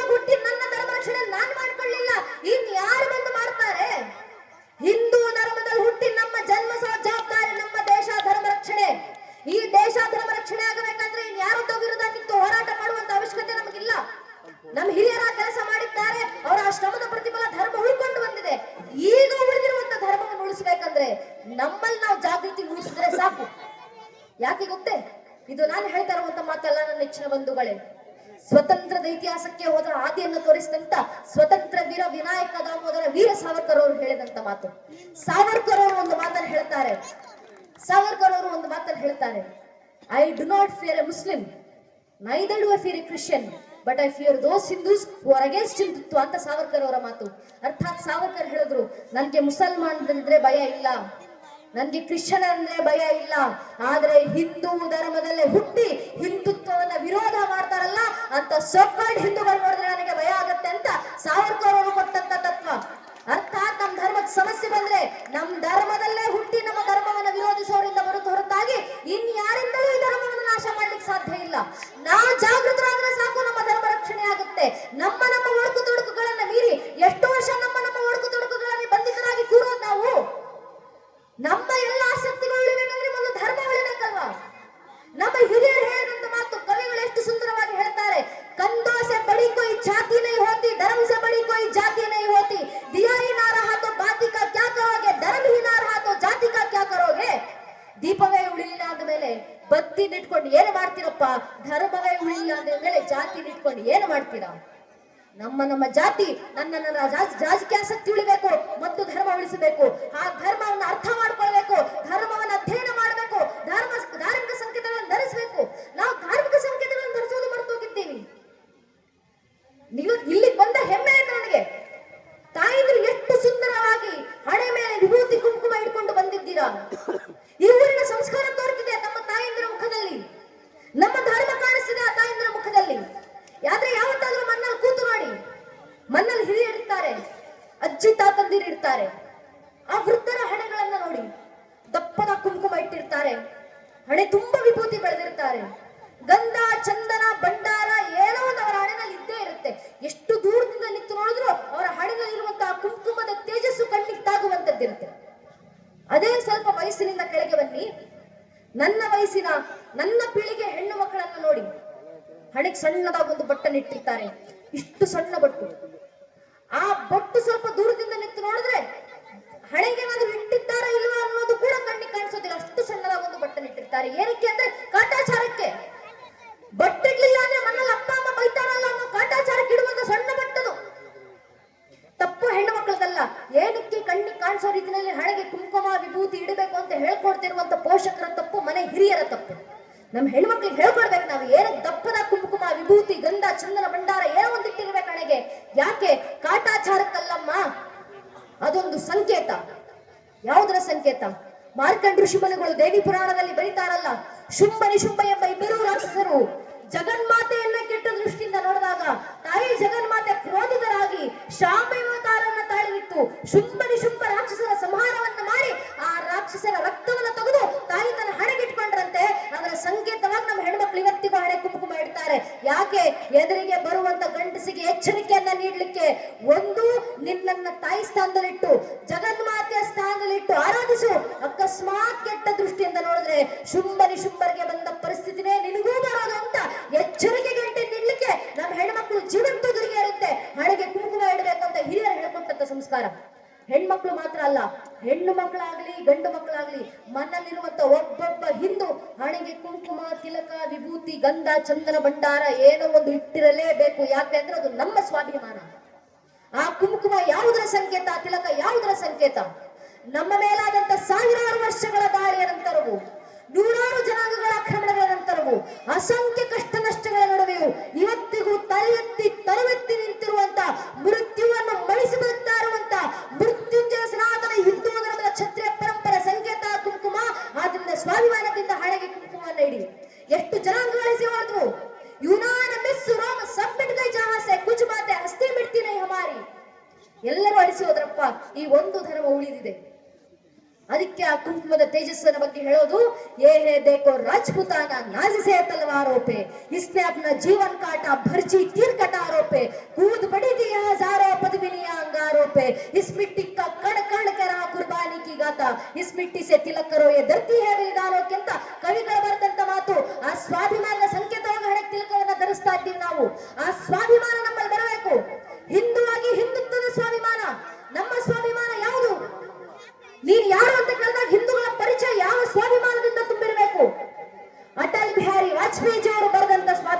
ಸಾಲುಗಳು. ಪೂಜ್ಯನಿ ವಾಜಪೇಯಿ ಅವರು ಹೇಳ್ತಾರಲ್ಲ, ಹಿಂದೂಗಳ ಪರಿಚಯ. मैं शंकर का वह क्रोधा लल कर सकता जगो को क्षार क्षार, मैं डमरू का वह प्रलय खार ध्वनि जिसमें नचता भीषण संभार, मैं माँ दुर्गा का उन्मत्तहास, मैं माँ काली का शस्त्राभ्यास, मैं यम की प्रलयंकारी पुकार, अगर अंतरतम की अग्नि से जगती में आग लगा दूं मैं, यदि तनक उठे जलस्थल अंबर जड़ चेतन तो कैसा विस्मय, हिंदू तन मन हिंदू जीवन रग रग हिंदू मेरा परिचय ಅಂತ ಪೂಜ್ಯನ ಅಟಲ್ ಬಿಹಾರಿ ವಾಜಪೇಯಿ ಅವರು ಬರೆದಂತ ಸಾಲುಗಳು. ಹಿಂದೂಗಳ ಸ್ವಾಭಿಮಾನದ ಪರಿಚಯ. ಈ ಹಿಂದೂಗಳ ಸ್ವಾಭಿಮಾನದ ಪರಿಚಯ ನಮ್ಮಲ್ಲಿ ಬಂದಾಗ ನಮ್ಮ ಧರ್ಮ ಜಾಗೃತಿ ನಾವು ಎದ್ದು ಬರ್ತೀವಿ. ಧರ್ಮ ಜಾಗೃತಿ ಯಾವ ಕೆಲಸ ಮಾಡಬೇಕಾಗಿದ್ರೆ ಮುಂದೆ ಧಾರ್ಮಿಕ ಕೆಲಸಗಳು ಈಗಾಗಲೇ ಮುಗ್ದೋಗಿದ್ದಿಲ್ಲ ಅಂತ ಸುಮ್ಮನೆ ಕೂರೋದಲ್ಲ ನನ್ನ ನೆಚ್ಚಿನ ಬಂಧುಗಳೇ. ರಾಮ ಮಂದಿರದ ಒಂದು ಕಾರ್ಯ ಸಾಕಾರಗೊಂಡಿದೆ. ಆದ್ರೆ ರಾಮ ಮಂದಿರಕ್ಕೆ ನಮ್ಮ ಜಾಗೃತಿ ನಿಲ್ಲೋದಲ್ಲ. ರಾಮ ಮಂದಿರದ ಮುಂದೆ ನಂತರ ಕೆಲಸ ಆಗ್ಲಿಕ್ಕಿದೆ. ಯಾವ ಕೆಲಸಗಳು? ಹಿರಿಯರು ಕರೆ ಕೊಟ್ಟಿದ್ದಾರೆ. अयोध्या तो भी जाकी है, मथुरा काशी बाकी है. ರಾಮ ಮಂದಿರ ವಾಪಸ್ ತಗೊಂಡಿದ್ದೀವಿ. ಮುಂದೆ ಸಂವಿಧಾನದ ಅಡಿಯಲ್ಲೇ ಕಾಶಿ ವಿಶ್ವನಾಥರ ಮಂದಿರವನ್ನು ವಾಪಸ್ ತಗೊಳ್ತೀವಿ. ಸಂವಿಧಾನದ ಅಡಿಯಲ್ಲೇ ಮಥುರಾ ಕೃಷ್ಣ ಜನ್ಮಭೂಮಿಯನ್ನು ವಾಪಸ್ ತಗೊಳ್ತೀವಿ. ಇದೇ ಹಿಂದೂಗಳ ಮುಂದಿನ ಸಂಕಲ್ಪ. ಸಂವಿಧಾನದ ಅಡಿಯಲ್ಲಿ ಆಗಬೇಕಾಗಿರುವಂತಹ ಸಾಕಾರಗೊಳ್ಳಬೇಕಾಗಿರುವಂತಹ ಸಂಕಲ್ಪಗಳು. ರಾಮ ಮಂದಿರದ ಮುಂದೆ ಒಂದು ದೀಪ ಹಚ್ಚಿಡಬೇಕಾದ್ರೆ ನಮ್ಗೆ 500 ವರ್ಷ ಬೇಕಾಯ್ತು. ರಾಮ ಮಂದಿರದ ಮುಂದೆ ಒಂದು ವೇದೋಕ್ತ ದೀಪ ಹಚ್ಚಿಟ್ಟು 500 ವರ್ಷಗಳು ಕಳೆದು ಹೋಗಿದ್ವಿ. ಆದ್ರೆ ಶ್ರೀರಾಮಚಂದ್ರನ ದಯೆ ಇವತ್ತು ಅದೇ ರಾಮ ಮಂದಿರದ ಮುಂದೆ 500 ವರ್ಷಗಳ ನಂತರ 28 ಲಕ್ಷ ದೀಪಗಳನ್ನು ಹಚ್ಚಿಡುವಂತ ಕೆಲಸವನ್ನ ಹಿಂದೂ ಸಮಾಜ ಮಾಡಿ ತೋರಿಸಿದ್ದೀವಿ. ಇದೇ ರೀತಿಯಲ್ಲಿ ಕಳೆದ 370 ವರ್ಷಗಳ ಕಾಲ ಕಾಶಿ ವಿಶ್ವನಾಥರು ನಮಗೋಸ್ಕರ ಕಾದು ಕೂತಿದ್ದಾರೆ ಒಂದು ವೇದೋಕ್ತ ದೀಪ ಹಚ್ಚಿಡ್ಲಿಕ್ಕೆ. 370ಕ್ಕೂ ಹೆಚ್ಚು ವರ್ಷಗಳು ಕಳೆದು ಹೋದವು ನನ್ನ ನೆಚ್ಚಿನ ಬಂಧುಗಳೇ. ಕಾಶಿ ವಿಶ್ವನಾಥರ ಆ ಮೂಲ ಶಿವಲಿಂಗದ ಮುಂದೆ ಒಂದು ದೀಪ ಹಚ್ಚಿಟ್ಟು ವೇದೋಕ್ತವಾಗಿ ಆ ಕಾಶಿ ವಿಶ್ವನಾಥರ ಕಾರ್ಯ ಸಾಕಾರಗೊಳ್ಳಬೇಕು. ಸಂವಿಧಾನದ ಅಡಿಯಲ್ಲಿ ಮಥುರಾ ಕೃಷ್ಣ ಜನ್ಮಭೂಮಿ ಕಾರ್ಯ ಸಾಕಾರಗೊಳ್ಳಬೇಕು. ಸಂವಿಧಾನದ ಅಡಿಯಲ್ಲಿ ಅಂದ್ರೆ ನಾವು ಜಾಗೃತರಾಗಿ ಬರಬೇಕು. ಜಾಗೃತರಾಗಿ ಬರುವಂತ ಕೆಲಸ ಯಾರಿಂದ ಶುರುವಾಗಬೇಕು? ತಾಯಿಗಳಿಂದಲೇ ಶುರುವಾಗಬೇಕಲ್ವಾ? ತಾಯಿಯಂದ್ರು ಮಕ್ಕಳಿಗೆ ಕನಸನ್ನು ಕಟ್ಟಿಕೊಡಿ. ಧಾರ್ಮಿಕತೆಯ ಕನಸು, ದೇಶದ ಪರವಾಗಿನ ಕನಸು. ಮಕ್ಕಳನ್ನ ಕೂರಿಸ್ಕೊಂಡು ಮಗು ನೀನ್ ಡಾಕ್ಟರ್ ಆಗು, ಲಾಯರ್ ಆಗು, ಇಂಜಿನಿಯರ್ ಆಗು, ಏನ್ ಬೇಕಾದ್ರೂ ಹೇಳಿ. ಆದ್ರೆ ಏನ್ ಹೇಳೋಕು ಮುಂಚೆ ಮಕ್ಕಳನ್ನ ಕೂರಿಸ್ಕೊಂಡು ಹೇಳಿ, ಮಗು ನೀನ್ ಡಾಕ್ಟರ್ ಆಗ್ತೀಯೋ ಇಲ್ವೋ, ಇಂಜಿನಿಯರ್ ಆಗ್ತೀಯೋ ಇಲ್ವೋ, ಲಾಯರ್ ಆಗ್ತೀಯೋ ಇಲ್ವೋ, ಏನಾಗೋಕು ಮುಂಚೆ ನೀನು ಹುಟ್ಟಿರುವಂತ ಈ ಭಾರತ ದೇಶಕ್ಕೆ ಒಬ್ಬ ಒಳ್ಳೆ ಪ್ರಜೆ ಆಗು, ನೈಜ ಹಿಂದೂ ಆಗು ಅಂತ ಆ ಮಕ್ಕಳಿಗೆ ಕನಸನ್ನ ಕಟ್ಟಿಕೊಡಿ. ಅದು ತಾಯಿಗಳು ಮಕ್ಕಳಿಗೆ ಕೊಡಬೇಕಾದಂತ ಸಂಸ್ಕಾರ. ಆ ಸಂಸ್ಕಾರದ ಭದ್ರ ಬುನಾದಿ ಯಾವ ರೀತಿ ಮಕ್ಕಳಲ್ಲಿ ತಳಹದಿಯಾಗಿ ಬೆಳುತ್ತೆ ಅಂದ್ರೆ, ಉದಾಹರಣೆ ಸ್ವಾಮಿ ವಿವೇಕಾನಂದರು. ಸ್ವಾಮಿ ವಿವೇಕಾನಂದರು ಪುಟ್ಟ ಹುಡುಗನಾಗಿದ್ದಾಗ ನರೇಂದ್ರನಾಥ ದತ್ತ ತಂದೆ ಮುಂದೆ ಹೇಳ್ತಾರೆ, ಅಪ್ಪ ನಾನು ದೊಡ್ಡವನಾದ್ಮೇಲೆ ಸಾರಥಿವಾಲ ಆಗ್ತೀನಿ, ಬಂಡಿ ಓಡಿಸೋನಾಗ್ತೀನಿ ನಾನು ಅಂತ. ತಂದೆ ಇದನ್ನು ಕೇಳಿದ ತಕ್ಷಣ ತಂದೆ ಮಗನ ಕಪಾಳ ಹೊಡೆದ್ರು. ನಾಚಿಕೆ ಆಗಲ್ವೇನೋ ನಿನಗೆ? ನಿನ್ ತಂದೆ ನಾನು ವಿಶ್ವನಾಥ ದತ್ತ, ಕೋಲ್ಕತ್ತಾದ ಪ್ರಖ್ಯಾತ ವಕೀಲ ಇದ್ದೀನಿ, ಅಂತದ್ರಲ್ಲಿ ವಕೀಲನ ಮಗ ಸಾರಥಿವಾಲ ಆಗ್ಬೋದ, ಬಂಡಿ ಓಡಿಸೋನಾಗ್ಬೋದ? ನಾನು ವಕೀಲನಾಗ್ತೀನಿ ಅಂತ ಹೇಳು ಅಂತ ಅಪ್ಪ ಮಗನಿಗೆ ಹೊಡೆದ್ರು. ಮಗುವಿನ ಕಣ್ಣಲ್ಲಿ ಧಾರಾಕಾರ ನೀರು ನೋಡಿದಂತ ತಾಯಿ ಪುಟ್ಟ ಹುಡುಗ ವಿವೇಕಾನಂದ್ರ ನರೇಂದ್ರನಾಥ ದತ್ತನನ್ನ ಕೈ ಹಿಡ್ಕೊಂಡು ಮನೆ ಒಳಗಿರುವಂತ ಗರ್ಭಗುಡಿಯಲ್ಲಿ ಕೂರಿಸಿದ್ರು. ದೇವರ ಕೋಣೆಯಲ್ಲಿ ಕೂರಿಸಿ ಮಗುವಿನ ಕಣ್ಣೀರು ಉಣಿಸ್ತಾ ತಾಯಿ ಭುವನೇಶ್ವರಿ ಪುಟ್ಟ ಹುಡುಗ ಸ್ವಾಮಿ ವಿವೇಕಾನಂದರಿಗೆ ಮುಂದೆ ಇದ್ದಂತ ಭಗವದ್ಗೀತೆ ಪುಟವನ್ನು ತೋರಿಸಿ ಹೇಳ್ತಾರೆ, ಮಗು ನೀನು ಬಂಡಿ ಓಡಿಸೋನಾಗು, ಆದ್ರೆ ಬಂಡಿ ಓಡಿಸೋನೇ ಆಗೋದಿದ್ರೆ ಶ್ರೀಕೃಷ್ಣ ಪರಮಾತ್ಮನಂತ ಧರ್ಮದ ಬಂಡಿ ಓಡಿಸೋನಾಗಪ್ಪ ನೀನು ಅಂತ ತಾಯಿ ಮಗನಿಗೆ ಕನಸು ಕಟ್ಟಿಕೊಟ್ರಲ್ಲ. ತಾಯಿ ಭುವನೇಶ್ವರಿ ದೇವಿ ಮಗನಿಗೆ ಕಟ್ಟಿಕೊಟ್ಟಂತ ಕನಸು ಅದೇ ಹುಡುಗ ಪುಟ್ಟ ನರೇಂದ್ರನಾಥ ದತ್ತ ಮುಂದೆ ಬೆಳೆದು ನಮ್ಮೆಲ್ಲರ ಕಂಗಳಲ್ಲಿ ಪ್ರಜ್ವಲಿಸುವಂತ ದಿವ್ಯ ದ್ಯೋತಕವಾದಂತ ಸಿಡಿಲ ಸಂತ ಮಾನವ ಕೇಸರಿ ಸ್ವಾಮಿ ವಿವೇಕಾನಂದರಾಗಿ ಬೆಳೆದು ನಿಂತು ತಾಯಿ ಮಗನಿಗೆ ಕೊಟ್ಟಂತ ಸಂಸ್ಕಾರ ಕನಸು. ಒಬ್ಬ ತಾಯಿ ಮನಸ್ಸು ಮಾಡಿದ್ರೆ ಜಗತ್ತಲ್ಲಿ ಏನು ಬದಲಾವಣೆಯನ್ನ ಬೇಕಾದ್ರೂ ತರಬಹುದು. ಅದಕ್ಕೆ ಇವತ್ತಿಗೂ ಒಂದೊಂದು ಐತಿಹಾಸಿಕ ವ್ಯಕ್ತಿಗಳನ್ನ ನಾವು ನೆನಪಿಸ್ಕೊಂಡ್ರು ಅವರೆಲ್ಲರನ್ನು ತಾಯಿ ಹೆಸರಿಂದಲೇ ಗುರುತಿಸೋದು. ನಾವ್ ಇವತ್ತಿಗೂ ಅರ್ಜುನನನ್ನ ಏನಂತ ನೆನಪಿಸ್ಕೊಂತೀವಿ? ಕೌಂತೆಯ ಕುಂತಿ ಪುತ್ರ ಅರ್ಜುನ ಅಂತ ನೆನಪಿಸ್ಕೊಂತೀವಿ, ಕುಂತಿಯ ಮಗ ಅರ್ಜುನ. ಇವತ್ತಿಗೂ ಭೀಷ್ಮರನ್ನ ನೆನಪಿಸ್ಕೊಂತೀವಿ, ಏನಂತ? ಗಂಗಾ ಪುತ್ರ ಭೀಷ್ಮ. ಇವತ್ತಿಗೂ ಕೃಷ್ಣನನ್ನ ನೆನಪಿಸ್ಕೊಂತೀವಿ, ರಾಮನ ನೆನಪಿಸ್ಕೊಂತೀವಿ. ರಾಮ ದಶರಥನ ಮಗ ರಾಮ ನೆನಪಾಗ್ತಾ ಇಲ್ವೋ? ಆದ್ರೆ ದಿನಾ ಬೆಳಗಿದ್ದು ಸುಪ್ರಭಾತ ಆಡ್ತೀವಿ, ಕೌಶಲ್ಯ ಸುಪ್ರಾಜ ರಾಮ, ಕೌಶಲ್ಯ ಮಗ ರಾಮ ಬೆಳಗಾಗಿ ಎದ್ದೇಳಪ್ಪ. ದೇವ ಮಗ ಕೃಷ್ಣ ವಾಸುದೇವನ ಮಗ ನೆನಪಾಗ್ತಾ ಇಲ್ವೋ? ಆದ್ರೆ ಯಶೋಧಾನಂದರ ಶ್ರೀಕೃಷ್ಣ ಪರಮಾತ್ಮ ಅಂತ ಮನ್ನಲ್ಲಿ ಹೇಳ್ಕೊಟ್ಟಿದ್ದಾರೆ, ದೇವಕಿ ನಂದರ ಶ್ರೀಕೃಷ್ಣ ಪರಮಾತ್ಮ ಅಂತ ಮನ್ನಲ್ಲಿ ಹೇಳ್ಕೊಟ್ಟಿದ್ದಾರೆ. ಕುಮಾರವ್ಯಾಸರು ಗದುಗಿನ ಭಾರತದ ಆದಿ ಪರ್ವದ ಪೀಠಿಕಾ ಸಂಧಿನಲ್ಲಿ ಶ್ರೀಕೃಷ್ಣ ಪರಮಾತ್ಮನ ಆಶೀರ್ವಾದವನ್ನ ಬೇಡ್ತಾರೆ. ಏನಂತ ಆಶೀರ್ವಾದ ಬೇಡೋದು? ಕುಮಾರವ್ಯಾಸರು ಆಶೀರ್ವಾದವನ್ನ ಕೇಳ್ತಾರಲ್ಲ, ವೇದ ಪುರುಷನ ಸುತನ ಸುತನ ಹೆಮ್ಮಗನ ಮಗನ ತಳೋದರಿಯ ಮಾತುಳನ ಮಾವನ ತುಳನ ಭುಜ ಬಲದಿಗೆ ನನ್ನ ನಮ್ಮೇನಾದಿನ ಜಠರದಲ್ಲಿ ಜನಿಸಿದ ಅನಾದಿ ಮೂರ್ತಿ ಸಲೋಗ ತುಗಿವಿನದ ನಾರಾಯಣ. ವೇದ ಪುರುಷ ಚತುರ್ಮುಖ ಬ್ರಹ್ಮ, ಬ್ರಹ್ಮನ ಮಗ ಮರೀಚಿ, ಮರೀಚಿ ಮಗ ಪೂರ್ಣಿಮಾ, ಪೂರ್ಣಿಮನ ಸಹೋದರ ಕಶ್ಯಪ, ಕಶ್ಯಪನ ಹೆಮ್ಮಗ ಅಂದ್ರೆ ಹಿರಿಯ ಮಗ ಇಂದ್ರ, ಇಂದ್ರನ ಮಗ ಅರ್ಜುನ, ಅರ್ಜುನನ ತಳೋದರಿ ಅಂದ್ರೆ ಅರ್ಜುನನ ಪತ್ನಿ, ಅರ್ಜುನನ ಪತ್ನಿಯ ಸೋದರ ಮಾವ ಕಂಸ, ಕಂಸನ ಮಾವ ಜರಾಸಂಧ, ಅಂತ ಜರಾಸಂಧನ ಭುಜಬಲದಿ ತನ್ನ ತೋಳ್ಬಲ ತಾಕತ್ತಿಂದ ಸೋಲಿಸಿದವ ಭೀಮ, ಭೀಮರ ಅಗ್ರಜ ಅಂದ್ರೆ ಅಣ್ಣ ಯುಧಿಷ್ಠಿರ, ಯುಧಿಷ್ಠಿರ ತಾಯಿ ಕುಂತಿ, ಕುಂತಿಯನಾದಿನಿ ದೇವಕಿ, ಅಂಥ ದೇವಕಿ ಜಠರದಲ್ಲಿ ಅರ್ಥಾತ್ ರತ್ನಗರ್ಭದಲ್ಲಿ ಜನಿಸಿದ ಶ್ರೀಕೃಷ್ಣ ಪರಮಾತ್ಮ ನಮ್ಮೆಲ್ಲರನ್ನೂ ಸಲಹಲಿ ಅಂತ ಎಷ್ಟು ಸುಂದರ ದೃಷ್ಟಾಂತವನ್ನು ಕುಮಾರವ್ಯಾಸರು ಗದುಗಿನ ಭಾರತದಲ್ಲಿ ನೀಡಿದ್ದಾರೆ. ನೀವು ಚತುರ್ಮುಖ ಬ್ರಹ್ಮನಿಂದ ಶುರು ಮಾಡಿದ್ರು ಕೊನೆಗೆ ಮಗುವಿನ ಪರಿಚಯ ಮಾಡ್ಕೊಡ್ಬೇಕಾದ್ರೆ ಅವರ ತಾಯಿ ಹೆಸರಿಂದಲೇ ಪರಿಚಯ ಮಾಡ್ಕೊಡ್ಬೇಕು. ಕಾರಣ ಮಗುವಿನ ಜೀವನದಲ್ಲಿ ತಾಯಿ ವಹಿಸುವಂತ ಪಾತ್ರ ಅಷ್ಟು ಘನವಾಗಿರುತ್ತೆ ಅನ್ನೋ ಕಾರಣದಿಂದ ಆ ಮಕ್ಕಳಿಗೆ ಆದ್ರಿಂದ ತಾಯಿಯಿಂದಲೇ ಸಂಸ್ಕಾರವನ್ನ ತುಂಬಬೇಕು. ಮನೆ ಮನ ಅಯೋಗ್ಯ ಆಗಲಿ, ಮನೆಯ ಮಕ್ಕಳು ರಾಮನಂತೆ ತಯಾರಾಗಿ ಬರಲಿ. ನಮ್ಮ ಮಕ್ಕಳು ಯಾರು ಸಾಮಾನ್ಯರಲ್ಲ. ನನ್ನ ನೆಚ್ಚಿನ ಬಂಧುಗಳ ಕವಿಗಳೊಬ್ರು ಬರೀತಾರಲ್ಲ, ಚಂದನ್ನೇ से देश की मिट्टी नदी नदिया गंगा है हर बाला देवी की प्रतिमा बच्चा बच्चा राम है ಅಂತ ರಾಮರಂತ ಮಕ್ಕಳು ಮನೆಯಲ್ಲಿ ಹುಟ್ಟು ಬರಬೇಕಂದ್ರೆ ಮನೆಯಲ್ಲಿರುವಂತ ಒಬ್ಬೊಬ್ಬ ತಾಯಿ ಕೌಶಲ್ಯ ಆದಾಗ ಮಾತ್ರ ಅದು ಸಾಧ್ಯ ಆಗೋದು. ಆದ್ರಿಂದ ತಾಯಿಗಳು ಕೌಶಲ್ಯ ಆಗಿ ಮಕ್ಕಳು ರಾಮರಂತೆ ತಯಾರಾಗಿ ಬರ್ತಾರೆ, ಸೀತಾಮಾತೆ ಆದರ್ಶದಲ್ಲಿ ಬೆಳೆದು ಬರ್ತಾರೆ, ಮನೆ ಮನೆ ಅಯೋಧ್ಯ ಆಗುತ್ತೆ, ಇಡೀ ದೇಶ ರಾಮರಾಜ್ಯವಾಗುತ್ತೆ. ದೇಶ ರಾಮರಾಜ್ಯವಾಗಬೇಕಂದ್ರೆ ಅದರ ಕಾರ್ಯ ಮನೆಗಳಿಂದ ಶುರುವಾಗಬೇಕು, ತಾಯಿಯರಿಂದ ಶುರುವಾಗಬೇಕು. ತಾಯಿದ್ರು ಮಕ್ಕಳಿಗೆ ಧಾರ್ಮಿಕ ಸಂಸ್ಕಾರ ಕೊಡಿ, ಕನಸು ಕಟ್ಟಿಕೊಡಿ. ಮುಂದಿನ ಕನಸು ಯಾವುದು? ಕೃಷ್ಣರ ಕಾರ್ಯದ ಕನಸು ಸಂವಿಧಾನದ ಅಡಿಯಲ್ಲಿ, ಕಾಶೀಶ್ವನಾಥರ ಕಾರ್ಯದ ಕನಸು ಸಂವಿಧಾನದ ಅಡಿಯಲ್ಲಿ. ಒಂದಂತೂ ಸತ್ಯ ನನ್ನ ನೆಚ್ಚಿನ ಬಂಧುಗಳೇ, ನಾವು ಕೃಷ್ಣರ ಕಾರ್ಯ ಸಾಕಾರಗೊಳಿಸಲಿಕ್ಕೆ ನಾವು ಮುಂದಾಗಿ ಬಂದ್ರೆ, ಕಾಶಿ ವಿಶ್ವನಾಥರ ಕಾರ್ಯ ಸಾಕಾರಗೊಳಿಸಲಿಕ್ಕೆ ನಾವು ಸಂವಿಧಾನದ ಅಡಿಯಲ್ಲಿ ಮುಂದಾಗಿ ಬಂದ್ರೆ, ಸಂವಿಧಾನದ ಅಡಿಯಲ್ಲೇ ನಮ್ಗೆ ಜಯ ತಂದುಕೊಡುವಂತ ಕೆಲಸವನ್ನ ಭಗವಂತನೇ ಮಾಡ್ತಾನೆ, ಕೃಷ್ಣನೇ ಮಾಡ್ತಾರೆ. ಇದು ಕೃಷ್ಣನೇ ಕೊಟ್ಟಿರುವಂತ ಮಾತು, ಇದು ದಾಸರು ಹೇಳಿರುವಂತ ಮಾತು. ಕನಕದಾಸರು ದಾಸ ಸಾಹಿತ್ಯದಲ್ಲಿ ಬರೀತಾರಲ್ಲ, ಬೆಟ್ಟದ ತುದಿಯಲ್ಲಿ ಹುಟ್ಟಿದ ವೃಕ್ಷಕ್ಕೆ ಕಟ್ಟೆ ಕಟ್ಟಿ ನೀರಲ್ಲವರು ಯಾರು? ತೆರೆದ ಸ್ವಾಮಿ ತಾ ಹೊಡೆಗೀಡಾಗಲು ಬಿಡದ ರಕ್ಷಿಪನು, ಇದಕ್ಕೆ ಸಂಶಯವಿಲ್ಲ. ಗಿಡಮರದಲ್ಲಿ ಕೂತು ಕೂಗುವ ಮೃಗ ಪಕ್ಷಿಗಳಿಗೆ ಅಲ್ಲಲಿಗೆ ಆಹಾರ ಬಿಟ್ಟವರು ಯಾರು? ಪಡೆದ ಜನನಿ ತೆರೆದ ಸ್ವಾಮಿ ತಾ ಹೊಡೆಗೀಡಾಗಲು ಬಿಡದ ರಕ್ಷಿಪರು, ಇದಕ್ಕೆ ಸಂಶಯವಿಲ್ಲ. ಕಲ್ಲಿನಲ್ಲಿ ಕೂತು ಕೂಗುವ ಕಪ್ಪಿಗೆ ಅಡಿಗಡಿಗೆ ಆಹಾರವಿತ್ತವರು ಯಾರು? ಇದಕ್ಕೆ ಚಿಂತಿಸಿದಿರು ತಾಳು ಮನವೇ, ಕಾಗಿನೆಲೆ ಆದಿಕೇಶವ ಎಲ್ಲರನ್ನೂ ಸಲ್ಲುವಂತ ಕನಕದಾಸರು ಬರೆದಂತ ದಾಸ ಸಾಹಿತ್ಯದ ಮಾತು. ಯಾರಿದ್ದಾರೆ ನಮ್ಮ ರಕ್ಷಣೆ ಮಾಡ್ಕೊಳ್ಳಿಕ್ಕೆ, ಯಾರಿದ್ದಾರೆ ನಮಗೆ ಜೀವನ ತಂದುಕೊಡ್ಲಿಕ್ಕೆ ಅಂದ್ರೆ ಭಗವಂತ ನಿಂತಿದ್ದಾನೆ ನಮಗೆ ಜೀವನ ತಂದುಕೊಡ್ಲಿಕ್ಕೆ, ಶ್ರೀಕೃಷ್ಣ ಪರಮಾತ್ಮ ನಿಂತಿದ್ದಾರೆ ನಮಗೆ ಜೀವನ ತಂದುಕೊಡ್ಲಿಕ್ಕೆ. ಇದು ಕೃಷ್ಣನೇ ಭಗವದ್ಗೀತೆಯ ಕೊನೆ 18ನೇ ಅಧ್ಯಾಯದ ಕೊನೆ 78ನೇ ಶ್ಲೋಕ, ಕೃಷ್ಣರ ಕೊನೆಯ ಮಾತು. ಎತ್ರ ಯೋಗೇಶ್ವರ ಕೃಷ್ಣ ಎತ್ರ ಪಾರ್ಥ ಧನುರ್ಧರ ತತ್ರ ಶಿವಜಾಭೂತಿ ಧ್ರುವಾನಿ ತಿರುಮ ತಿರುಮಮ.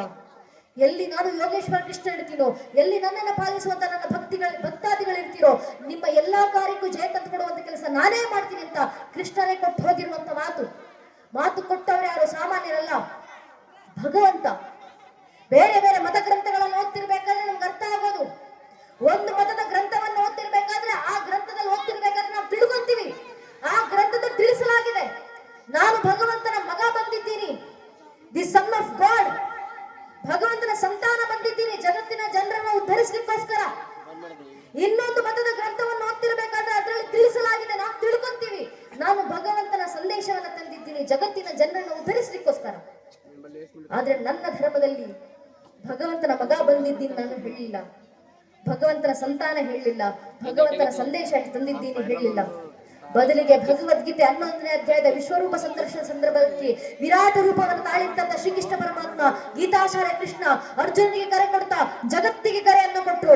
ಅಹಮಾತ್ಮ ಗುದಾಕೇಶ ಸರ್ವಭೂತ ಶಸ್ಥಿತ ಆ ಮಾತುಶ್ಚ ಭೂತಾನ ಮಂತೇವಚ. ಅರ್ಜುನ, ಆದಿಯೂ ನಾನೇ, ಅಂತ್ಯಕಾಲವೂ ನಾನೇ, ಭೂತಕಾಲವೂ ನಾನೇ, ಭವಿಷ್ಯತ್ ಕಾಲವೂ ನಾನೇ, ಪ್ರಸ್ತುತ ಕಾಲವೂ ನಾನೇ. ಜಗತ್ತಿನ ಪ್ರಕೃತಿ ಅಣು ರೇಣು ತೃಣ ಕಾಷ್ಟೆ ಕಣ ಕಣದಲ್ಲೂ ವಾಸಿಸುವಂತ ಆತ್ಮಗಳನ್ನು ನಿಗ್ರಹಿಸುವಂತ ಪರಮಾತ್ಮ ಭಗವಂತ ಅಂತ ಜಗತ್ತಿನಲ್ಲಿ ಯಾರಾದ್ರೂ ಇದ್ರೆ ಅದು ನಾನೊಬ್ಬನೇ ಶ್ರೀಕೃಷ್ಣ ಪರಮಾತ್ಮ. ಇದನ್ನ ಜಗತ್ತಿಗೆ ಘಂಟಾಘೋಷವಾಗಿ ಸಾರಿ ಬಿಡುವಂತ ನಾನೇ ಭಗವಂತ ಅಂತ ಒಪ್ಪಿಕೊಂಡಂತ ಏಕೈಕ ಧರ್ಮ ಅದು ನನ್ನ ಸನಾತನ ಹಿಂದೂ ಧರ್ಮದಲ್ಲಿ ಮಾತ್ರ, ನನ್ನ ಭಾರತದ ಮಣ್ಣಿನಲ್ಲಿ ಮಾತ್ರ. ನಮ್ಮ ಧರ್ಮ, ನಮ್ಮ ಪರಂಪರೆ, ಸಂಸ್ಕೃತಿಗಿರುವಂತ ಶ್ರೇಷ್ಠತೆ ಅಂತ ಇಂತಹ ಧರ್ಮದ ಉಳಿವಿಗೆ ನಾವು ಮುಂದಾಗೋಣ ಅಂತ ಹೇಳ್ತಾ ಭಗವಂತ ಕೊಟ್ಟಿರುವಂತ ಮಾತು, ನಿಮ್ಮ ಧರ್ಮ ಕಾರ್ಯಕ್ಕೆ ನಾನೇ ಸಂವಿಧಾನದ ಅಡಿಯಲ್ಲಿ ಭಗವಂತ ಜಯವನ್ನು ತಂದು ಕೊಡ್ತಾರೆ. ಆ ನಂಬಿಕೆ ನಾವು ಇಟ್ಟುಕೊಂಡು ಆ ಹಾದಿಯಲ್ಲಿ ನಾವು ಮುಂದೆ ಸಾಗೋಣ. ಒಂದೊಂದು ಸತ್ಯ ನನ್ನ ನೆಚ್ಚಿನ ಬಂಧುಗಳೇ, ಪ್ರಶ್ನೆಗಳು ಕೇಳೋರು ಸಾವಿರಾರು ಜನ ಉಟ್ಕೊಂತಾರೆ. ಈಗಾಗಲೇ ಪ್ರಶ್ನೆಗಳು ಬಂದಿದ್ದಾವೆ. ನಮ್ಮದೇ ದೇಶದಲ್ಲಿ ನಿಂತು ಕೇಳ್ತಾರೆ, ನೀವ್ ಹಿಂದೂಗಳು ಇಷ್ಟು ವರ್ಷ ರಾಮ ಮಂದಿರ ಬೇಕು ಅಂತ ಹೇಳ್ತಿದ್ರಿ, ಈ ಕಾಶಿ ವಿಶ್ವನಾಥ ಮಂದಿರ ಬೇಕು ಅಂತ ಹೇಳ್ತಿದ್ದೀರಾ, ಮುಂದೆ ಮಧುರಾ ಕೃಷ್ಣ ಜನ್ಮಭೂಮಿ ಬೇಕು ಸಂವಿಧಾನದ ಅಡಿಯಲ್ಲಿ ಅಂತ ಹೇಳ್ತೀರಾ. ಹೀಗೆ ಹೇಳ್ತಾ ಹೋದ್ರೆ ಸೀತಾರಾಮ್ ಗೋಯಲ್ ಅಂತ ಇತಿಹಾಸಕಾರರು ಬರೆದಿರುವಂತ ಪ್ರಕಾರ, ಸಾವರ್ಕರ್ ಅಂತ ಇತಿಹಾಸಕಾರರು ತಮ್ಮ ಪುಸ್ತಕ 6 Books of Indian History ಪುಸ್ತಕದಲ್ಲಿ ಬರೆದಿರುವಂತ ಪ್ರಕಾರ, ಭಾರತದಲ್ಲಿ ಮೊಘಲರು ನಾಶ ಮಾಡಿ ಹೋಗಿರುವಂತ 35,000 ಹಿಂದೂ ದೇವಸ್ಥಾನಗಳಿದ್ದಾವೆ. ಮೊಘಲರ ಕೈಯಿಂದ ನಾಶವಾಗಿರುವಂತ 35,000 ಹಿಂದೂ ದೇವಾಲಯಗಳು. ಹಾಗಿದ್ರೆ ಸೀತಾರಾಮ್ ಗೋಯಲ್ ಅಂತ ಇತಿಹಾಸಕಾರ ಪ್ರಕಾರ, ಸಾವರ್ಕರ್ ಅಂತ ಲೇಖಕರು ತಮ್ಮ ಪುಸ್ತಕದಲ್ಲಿ ಬರೆದಿರುವಂತ ಪ್ರಕಾರ, ನೀವು ಹಿಂದೂಗಳು ಆ 35,000 ಹಿಂದೂ ದೇವಸ್ಥಾನಗಳನ್ನು ಸಂವಿಧಾನದ ಅಡಿಯಲ್ಲಿ ವಾಪಸ್ ತಗೊಂಡು ಬಿಡ್ತೀರಾ? ತಾಜ್ ಮಹಲ್ ಕೂಡ ಸೀತಾರಾಮ್ ಗೋಯಲ್ ಅಂತ ಇತಿಹಾಸಕಾರರು ಬರೀತಾರೆ, ಸಾವರ್ಕರ್ ಅಂತ ಲೇಖಕರು ಬರೆದಿದ್ದಾರೆ ತಮ್ಮ ಪುಸ್ತಕಗಳಲ್ಲಿ. ತಾಜ್ ಮಹಲ್ ಕೂಡ ಶಹಜಾನ್ ಕಟ್ಟಿಸಿದ ತಾಜ್ ಮಹಲ್ ಅಲ್ಲ, ಅಲ್ಲೊಂದು ಶಿವಲಿಂಗವಿತ್ತು, ಅದು ಶಿವನ ದೇವಸ್ಥಾನ. ಶಹಜಾನ್ ಮೋಸದಿಂದ ಅಲ್ಲಿದ್ದಂತ ಶಿವಲಿಂಗವನ್ನ ಭಗ್ನಗೊಳಿಸಿ ಅಲ್ಲೊಂದು ಗೋರಿ ಕಟ್ಕೊಂಡು ತಾಜ್ ಮಹಲ್ ನಂದು ಅಂತ ಹೇಳ್ಕೊಂಡ ಅಂತ ಒಂದಿಷ್ಟು ಜನ ಲೇಖಕರು ಇತಿಹಾಸಕಾರರು ತಮ್ಮ ಪುಸ್ತಕದಲ್ಲಿ ಬರೆದಿದ್ದಾರೆ. ಹಾಗಿದ್ರೆ ಅವರ ಪ್ರಕಾರ ನೀವ್ ಹಿಂದೂಗಳು ತಾಜ್ ಮಹಲ್ ಕೂಡ ವಾಪಸ್ ತಗೊಂಡು ಬಿಡ್ತೀರಾ ಸಂವಿಧಾನದ ಅಡಿಯಲ್ಲಿ ಶಿವನ ದೇವಸ್ಥಾನ ಅಂತ ಹೇಳಿ ಅಂತ ಪತ್ರಕರ್ತರೊಬ್ಬರು ವಕೀಲರಿಗೆ ಮಾಡಿದಂತ ಪ್ರಶ್ನೆ. ಈಗ ಪ್ರಸ್ತುತ ಕಾಶಿ ವಿಶ್ವನಾಥರ ಮಂದಿರದ ಕೇಸನ್ನ ಕೋರ್ಟ್ ನಲ್ಲಿ ನಡೆಸ್ತಾ ಇರುವಂತ ವಕೀಲರು ಶ್ರೀ ವಿಷ್ಣು ಶಂಕರ್ ಜಿ ಜೈನ್ ಅಂತ ಅವರ ಹೆಸರು. ಅವ್ರ ಜೊತೆ ಕಾರ್ಯಕ್ರಮದಲ್ಲಿ ಭೇಟಿಯಾಗಿ ಕೂತು ಮಾತಾಡ್ತಿರ್ಬೇಕಾದ್ರೆ ಅವ್ರು ಹೇಳಿದಂತ ಮಾತಿದು. ಪತ್ರಕರ್ತರು ತಾಜ್ ಮಹಲ್ ನೀವು ಹಿಂದೂಗಳು ವಾಪಸ್ ತಗೊಂಡು ಬಿಡ್ತೀರಾ ಅಂತ ಕೇಳಿದಾಗ ಶ್ರೀ ವಿಷ್ಣು ಶಂಕರ್ ಜಿ ಜೈನ್ ವಕೀಲರು ಪತ್ರಕರ್ತರಿಗೆ ಉತ್ತರ ಕೊಟ್ಟರಂತೆ, ತಾಜ್ ಮಹಲ್ ನ ಬಗ್ಗೆ ನೀವೀಗ ಮಾತಾಡ್ತಾ ಇದ್ದೀರಪ್ಪ, ನಾನು 2015ರಿಂದ ತಾಜ್ ಮಹಲ್ ಕೇಸನ್ನು ಕೋರ್ಟ್ ನಲ್ಲಿ ನಡೆಸ್ತಾ ಇದ್ದೀನಿ. ಇನ್ ಕೆಲವು ವರ್ಷ ತಾಜ್ ಮಹಲ್ ಕೂಡ ಶಹಜಾನ್ ಕಟ್ಟಿಸಿದ್ದಲ್ಲ, ಅಲ್ಲೊಂದು ಶಿವಲಿಂಗವಿತ್ತು, ಅದು ಶಿವನ ದೇವಸ್ಥಾನ, ಅದು ತೇಜೋಮಹಲ್ ಅಂತ ಸಂವಿಧಾನದ ಅಡಿಯಲ್ಲೇ ತೇಜೋಮಹಲ್ ಅನ್ನ ವಾಪಸ್ ತಗೊಳ್ಳುವಂತ ಕೆಲಸ ಹಿಂದೂ ಸಮಾಜ ಮಾಡ್ಲಿಕ್ಕಿದೆ ಅಂತ ಶ್ರೀ ವಿಷ್ಣು ಶಂಕರ್ ಜಿ ಜೈನ್ ವಕೀಲರು ಕೊಟ್ಟಂತ ಉತ್ತರ. ಇಂಥ ಉತ್ತರವನ್ನ ಕೇಳಿದಾಗ ಹೆಮ್ಮೆ ಆಯ್ತು ನನ್ನ ನೆಚ್ಚಿನ ಬಂಧುಗಳೇ. ಕೊನೆಗೂ ಹಿಂದೂಗಳು ಜಾಗೃತರಾಗಿದ್ದೀವಿ. ಡಿ.ವಿ.ಜಿ ಅವರು ಬರೆದಂತ ಮಾತು, ಎದ್ದು ಕುಣಿಯಲಿ ಕರ್ಮ, ದೈವ ನಿದ್ರಿಸಲಿ, ಭವ್ಯಕ್ಕೆ ಹದ್ದಿಲ್ಲ, ಆಶ್ಚರ್ಯ ಹೀಗಲ್ಲ, ಸಿದ್ಧನಿರು ಸಕಲ ಕಮ್ಮಂಕುತಿಮ್ಮ. ಎಲ್ಲವೂ ಕೈ ತಪ್ಪಿ ಹೋಯ್ತು ಅನ್ನೋ ಪರಿಸ್ಥಿತಿ ಬಂದಾಗ, ದೇವರುಗಳು ನಿದ್ರಿಸುತ್ತಿದ್ದಾರೆ, ಕರ್ಮ ಎದ್ದು ಕುಣಿದಾಡ್ತಿದೆ ಅನ್ನೋ ಪರಿಸ್ಥಿತಿ ಬಂದಾಗಲೂ ನಮ್ಮನ್ನ ಕಾಯ್ಲಿಕ್ಕೆ, ಈ ಧರ್ಮವನ್ನ ಕಾಯ್ಲಿಕ್ಕೆ ಆ ಒಂದು ಶಕ್ತಿ ಸದಾ ಜಾಗೃತವಾಗಿ ನಿಂತಿರುತ್ತೆ. ಆ ಒಂದು ಶಕ್ತಿ ಶಿವನ ರೂಪದಲ್ಲೋ, ಬ್ರಹ್ಮನ ರೂಪದಲ್ಲೋ, ವಿಷ್ಣುವಿನ ರೂಪದಲ್ಲೋ, ಕಾಳಿಯ ರೂಪದಲ್ಲೋ ನಮ್ಮೆಲ್ಲರನ್ನು ಕಾಯುವಂತ ಕೆಲಸ ಮಾಡೇ ಮಾಡುತ್ತೆ. ಆ ಭಗವಂತನ ಮೇಲೆ ನಂಬಿಕೆ ನೀಡಿ ಆ ಕೃಷ್ಣನ ಕಾರ್ಯ ಸಂವಿಧಾನದ ಅಡಿಯಲ್ಲಿ ಸಾಕಾರ ಕೊಡಬೇಕು. ಆದ್ರೆ ಈಗಾಗಲೇ ಪ್ರಶ್ನೆಗಳು ಬಂದಿದ್ದಾವೆ. ಕೊನೆಗೊಂದು ಮಾತು ನನ್ನ ನೆಚ್ಚಿನ ಬಂಧುಗಳೇ, ಮಧುರಾ ಕೃಷ್ಣ ಜನ್ಮಭೂಮಿಯನ್ನು ಸಂವಿಧಾನದ ಅಡಿಯಲ್ಲಿ ವಾಪಸ್ ತಗೊಳ್ಬೇಕು ಅನ್ನೋ ಮಾತುಗಳು ಬಂದಾಗ ಒಬ್ಬರು ಪ್ರಶ್ನೆ ಕೇಳಿದ್ರು. ಅನೇಕ ಪ್ರಶ್ನೆ ಕೇಳ್ತಾರೆ, ಮಧುರಾ ಕೃಷ್ಣ ಜನ್ಮಭೂಮಿ ಬೇಕು ಅಂತ ಹೇಳ್ತೀರಾ ಸಂವಿಧಾನದ ಅಡಿಯಲ್ಲಿ, ಆದ್ರೆ ಕೃಷ್ಣ ಅಲ್ಲೇ ಹುಟ್ಟಿದ್ರು, ನಿಮ್ಮ ಹತ್ರ ಏನು ಸಾಕ್ಷಿ? ಕೃಷ್ಣನ ಅಸ್ತಿತ್ವಕ್ಕೆ ನಿಮ್ಮ ಹತ್ರ ಏನು ಸಾಕ್ಷಿ ಪುರಾವೆಗಳಿದ್ದಾವೆ? ಒಂದಿಷ್ಟು ಜನ ಮಾಡುವಂತ ಪ್ರಶ್ನೆ. ಈ ಪ್ರಶ್ನೆಗಳು ಬಂದಾಗ್ಲೂ, ಕೃಷ್ಣನ ಅಸ್ತಿತ್ವಕ್ಕೆ ಪ್ರಶ್ನೆ ಎದ್ದಾಗ್ಲೂ ನಮ್ಮನೆ ಮಕ್ಕಳಲ್ಲಿ ಎಷ್ಟು ಧರ್ಮ ಸಂಸ್ಕೃತಿ ಜಾಗೃತಿ ಮೂಡಿರ್ಬೇಕಂದ್ರೆ ನಮ್ಮನೆ ಒಂದೊಂದು ಮಗು ಆಗ್ಲೂ ಕೂಡ ಏನೇ ತಟ್ಕೊಂಡು ಹೇಳ್ಕೊಳ್ಬೇಕು, ರಾಮರ ವಂಶವೃಕ್ಷಕ್ಕೆ ಮಾತ್ರ ಅಲ್ಲಪ್ಪ, ಶ್ರೀಕೃಷ್ಣ ಪರಮಾತ್ಮನ ವಂಶವೃಕ್ಷದ ಅಸ್ತಿತ್ವಕ್ಕೂ ಕೂಡ ನಾನು ಸಾಕ್ಷಿಯನ್ನು ಕೊಡಬಲ್ಲೆ.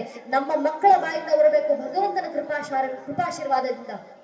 ಮೊದಲಿಗೆ ಬಂದದ್ದು ಶ್ರೀ ವಿಷ್ಣುವಿನ ಮಗ ಬ್ರಹ್ಮ, ಬ್ರಹ್ಮನ ಮಗ ಮರೀಚಿ ಮಗ ಕಶ್ಯಪನ ಮಗ ವೈವಾಸ್ವನ ಮಗ ಮನುವಿನ ಮಗ ಇಳನ ಮಗ ಪುರೂರವನ ಮಗ ಅಯುವಿನ ಮಗ ನಘೂಷನ ಮಗ ಯಾತಿಯ ಮಗ ಯದುವಿನ ಮಗ ಕ್ರೋಸ್ತುವಿನ ಮಗ ಧ್ವಜೀವನ್ನ ಮಗ ಸ್ವಾತಿಯ ಮಗ ಋಷಂಕುವಿನ ಮಗ ಚಿತ್ರಾರ್ಥನ ಮಗ ಶಶಿಬಿಂದುವಿನ ಮಗ ಪೃಥುಷಾರನ ಮಗ ಪೃಥೋತ್ತಮನ ಮಗ ಉಷಾನ್ನ ಮಗ ಶಿತಾಪುವಿನ ಮಗ ಋಕುಮಕವಚನ ಮಗ ಪಾರವೃತನ ಮಗ ಜ್ಞಾವೋಗನ ಮಗ ವಿಧ್ರಮನ ಮಗ ಕ್ರೋತ್ನ ಮಗ ಕುಂತಿ ಮಗ ದೃಷ್ಟಿ ಮಗ ನಿಧೃತಿ ಮಗ ದಾಸಾಯಿ ಮಗ ವ್ಯೋಮನ ಮಗ ಜಿಮುತನ ಮಗ ವಿಕೃತಿ ಮಗ ಭೀಮರಥ ಮಗ ನವರಥನ ಮಗ ದಾಶರಥನ ಮಗ ಶಾಕುನಿ ಮಗ ಕರಂಭಿ ಮಗ ವಿಧ್ವರತ್ನ ಮಗ ಶೂರನ ಮಗ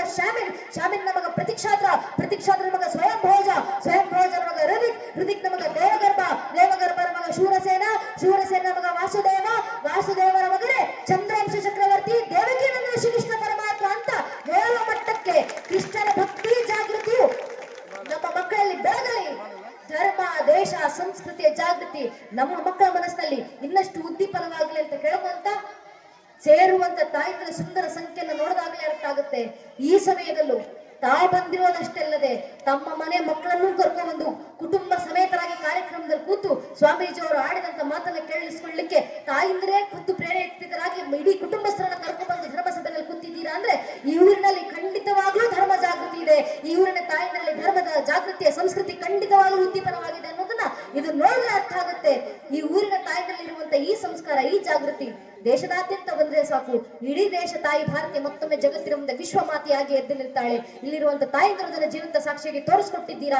ತಾಯಿಂದ್ರು ಇದೇ ರೀತಿಯಲ್ಲಿ ಮಕ್ಕಳನ್ನು ಇನ್ನಷ್ಟು ಧರ್ಮ ಉದ್ದೀಪನವಾಗುವಂತೆ, ಧರ್ಮ ಜಾಗೃತಿ ಉದ್ದೀಪನವಾಗುವಂತೆ ಮಾಡಿ ಅಂತ ತಮ್ಮಲ್ಲಿ ಬೇಡ್ಕೊಂತ ನಂಗೆರಡು ಮಾತನಾಡ್ಲಿಕ್ಕೆ ಅವಕಾಶ ಮಾಡಿಕೊಟ್ಟಂತ ಸಂಘಟನೆಯ ಎಲ್ಲ ಹಿರಿಯರಿಗೆ, ವಿಶೇಷವಾಗಿ ನಮ್ಮ ಕಾರ್ಯಕರ್ತ ಅಣ್ಣಂದಿರಿಗೆ, ಒಂದು ಧರ್ಮ ಸಭೆಯನ್ನು ಆಯೋಜನೆ ಮಾಡಬೇಕು ಊರಿನಲ್ಲಂದ್ರೆ ವಾರಗಟ್ಟಲೆ, ತಿಂಗಳುಗಟ್ಟಲೆ ಮನೆ ಬಿಟ್ಟು, ಊಟವನ್ನ ಬಿಟ್ಟು, ನಿದ್ದೆಯನ್ನ ಕೆಟ್ಟು, ಮನೇಲಿ ಕೆಲಸ ಇಲ್ಲ ಅಂತಲ್ಲ, ಮನೆನ 108 ಕೆಲಸ ಇದ್ರು, ಮನೆ ಕೆಲಸ ಆಮೇಲೆ ಮತ್ತು ಊರಿನ ಜನರ ಜಾಗೃತಿ ಆಗಬೇಕು, ಊರಿನ ಕೆಲಸ ಆಗಬೇಕು, ನನ್ನ ಮಂದಿರದ ಕೆಲಸ ಆಗಬೇಕು, ನನ್ನ ಮಠಗಳ ಕೆಲಸ ಆಗಬೇಕು, ನನ್ನ ಧರ್ಮದ ಕೆಲಸ ಆಗಬೇಕು ಅನ್ನೋ ಕಾರಣಕ್ಕೆ ಒಂದೇ ಒಂದು ಧರ್ಮ ಜಾಗೃತಿ ಆಶಯದಿಂದ ಮನೆಯ ಅಷ್ಟೂ ಕೆಲಸವನ್ನ ಬದಿಗಿಟ್ಟು ಬಂದು ತನ್ನದೇ ಕೆಲಸ ಅನ್ನೋ ರೀತಿಯಲ್ಲಿ ಧರ್ಮ ಕೆಲಸವನ್ನ ಮಾಡ್ತಿರುವಂತ ಆ ಕಾರ್ಯಕರ್ತ ಅಣ್ಣಂದಿರಿಗೆ ನಾವು ಏನ್ ಗೌರವ ಸಲ್ಲಿಸ್ತೀವೋ ಇಲ್ವೋ ಗೊತ್ತಿಲ್ಲ ನನ್ನ ನೆಚ್ಚಿನ ಬಂಧುಗಳೇ.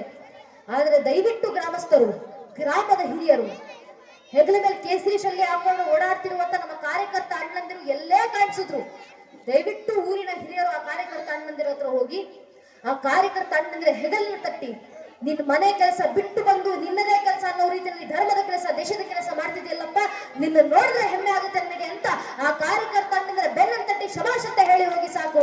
ನಾವು ನಮ್ಮ ಕಾರ್ಯಕರ್ತ ಅಣ್ಣಂದಿರಿಗೆ ಸಲ್ಲಿಸುವಂತ ಬೆಂಬಲ ಇದೆ, ಗೌರವ ಇದೆ. ಧರ್ಮ ರಕ್ಷತೆ ರಕ್ಷಿತ ಎಂಬ ಶಾಸ್ತ್ರಗಳ ಮಾತು, ಯಾವ ಧರ್ಮ ರಕ್ಷಣೆ ಮಾಡ್ತಾರೋ ಅವರ ರಕ್ಷಣೆ ಮಾಡ್ಕೊಳ್ಳಿಕ್ಕೆ ಧರ್ಮವೇ ನಿಂತಿರುತ್ತೆ. ಆದ್ರಿಂದ ಧರ್ಮ ದೇಶ ರಕ್ಷಣೆ ಮಾಡ್ತಿರುವಂತ, ಜಾಗೃತಿ ಮೂಡಿಸ್ತಿರುವಂತ ನಮ್ಮ ಕಾರ್ಯಕರ್ತ ಅಣ್ಣಂದಿರ ರಕ್ಷಣೆ ಗ್ರಾಮಸ್ಥರಾಗಿ, ಹಿಂದೂಗಳಾಗಿ ನಾವು ವಹಿಸಿಕೊಳ್ಳೋಣ ಅಂತ ನಮ್ಮಲ್ಲಿ ಕೇಳ್ಕೊಂತ ನಮ್ಮ ಎಲ್ಲಾ ಕಾರ್ಯಕರ್ತ ಅಣ್ಣಂದರಿಗೆ ವಿಶೇಷವಾಗಿ ನಮನಗಳನ್ನು ಸಲ್ಲಿಸ್ತಾ, ಗುರು ಮಹಾರಾಜು ಶಾರದಾ ಮಾತೆಯನ್ನು ಆಡಿಸುವಂತೆರಡು ಮಾತನ್ನು ಕೇಳಿಸಿಕೊಂಡಂತ ದಿವ್ಯತ್ರಿಯರಿಗೆ, ಗಣ್ಯರಿಗೆ, ದೇಶಭಕ್ತ ಬಾಂಧವರಿಗೆ, ಮಾತಾ ಭಗಿನಿಯರಿಗೆ, ಇಡೀ ಕಾರ್ಯಕ್ರಮದಲ್ಲಿ ನಾವು ಸಹಕಾರ ನೀಡಿರುವಂತ, ವರದಿಯನ್ನು ನೀಡಿರುವಂತ ಎಲ್ಲಾ ಪತ್ರಕರ್ತ ಅಣ್ಣಂದರಿಗೆ, ಎಲ್ಲಾ ವರದಿ ಮಾಧ್ಯಮದವರಿಗೆ ಹಾಗೂ ಎಲ್ಲಾ ಹಿರಿಯರ ಪಾದಗಳಿಗೆ ಮತ್ತೊಮ್ಮೆ ನಾನು ಹಣೆ ಹೆಚ್ಚಿ ನಮಸ್ಕರಿಸ್ತೇನೆ. ಜೈ ಹಿಂದ್, ವಂದೇ ಮಾತರಂ. ಹರಿ ಓಂ ತತ್ಸತ್. ಶ್ರೀರಾಮಕೃಷ್ಣ ಅರ್ಪಣಮಸ್ತು.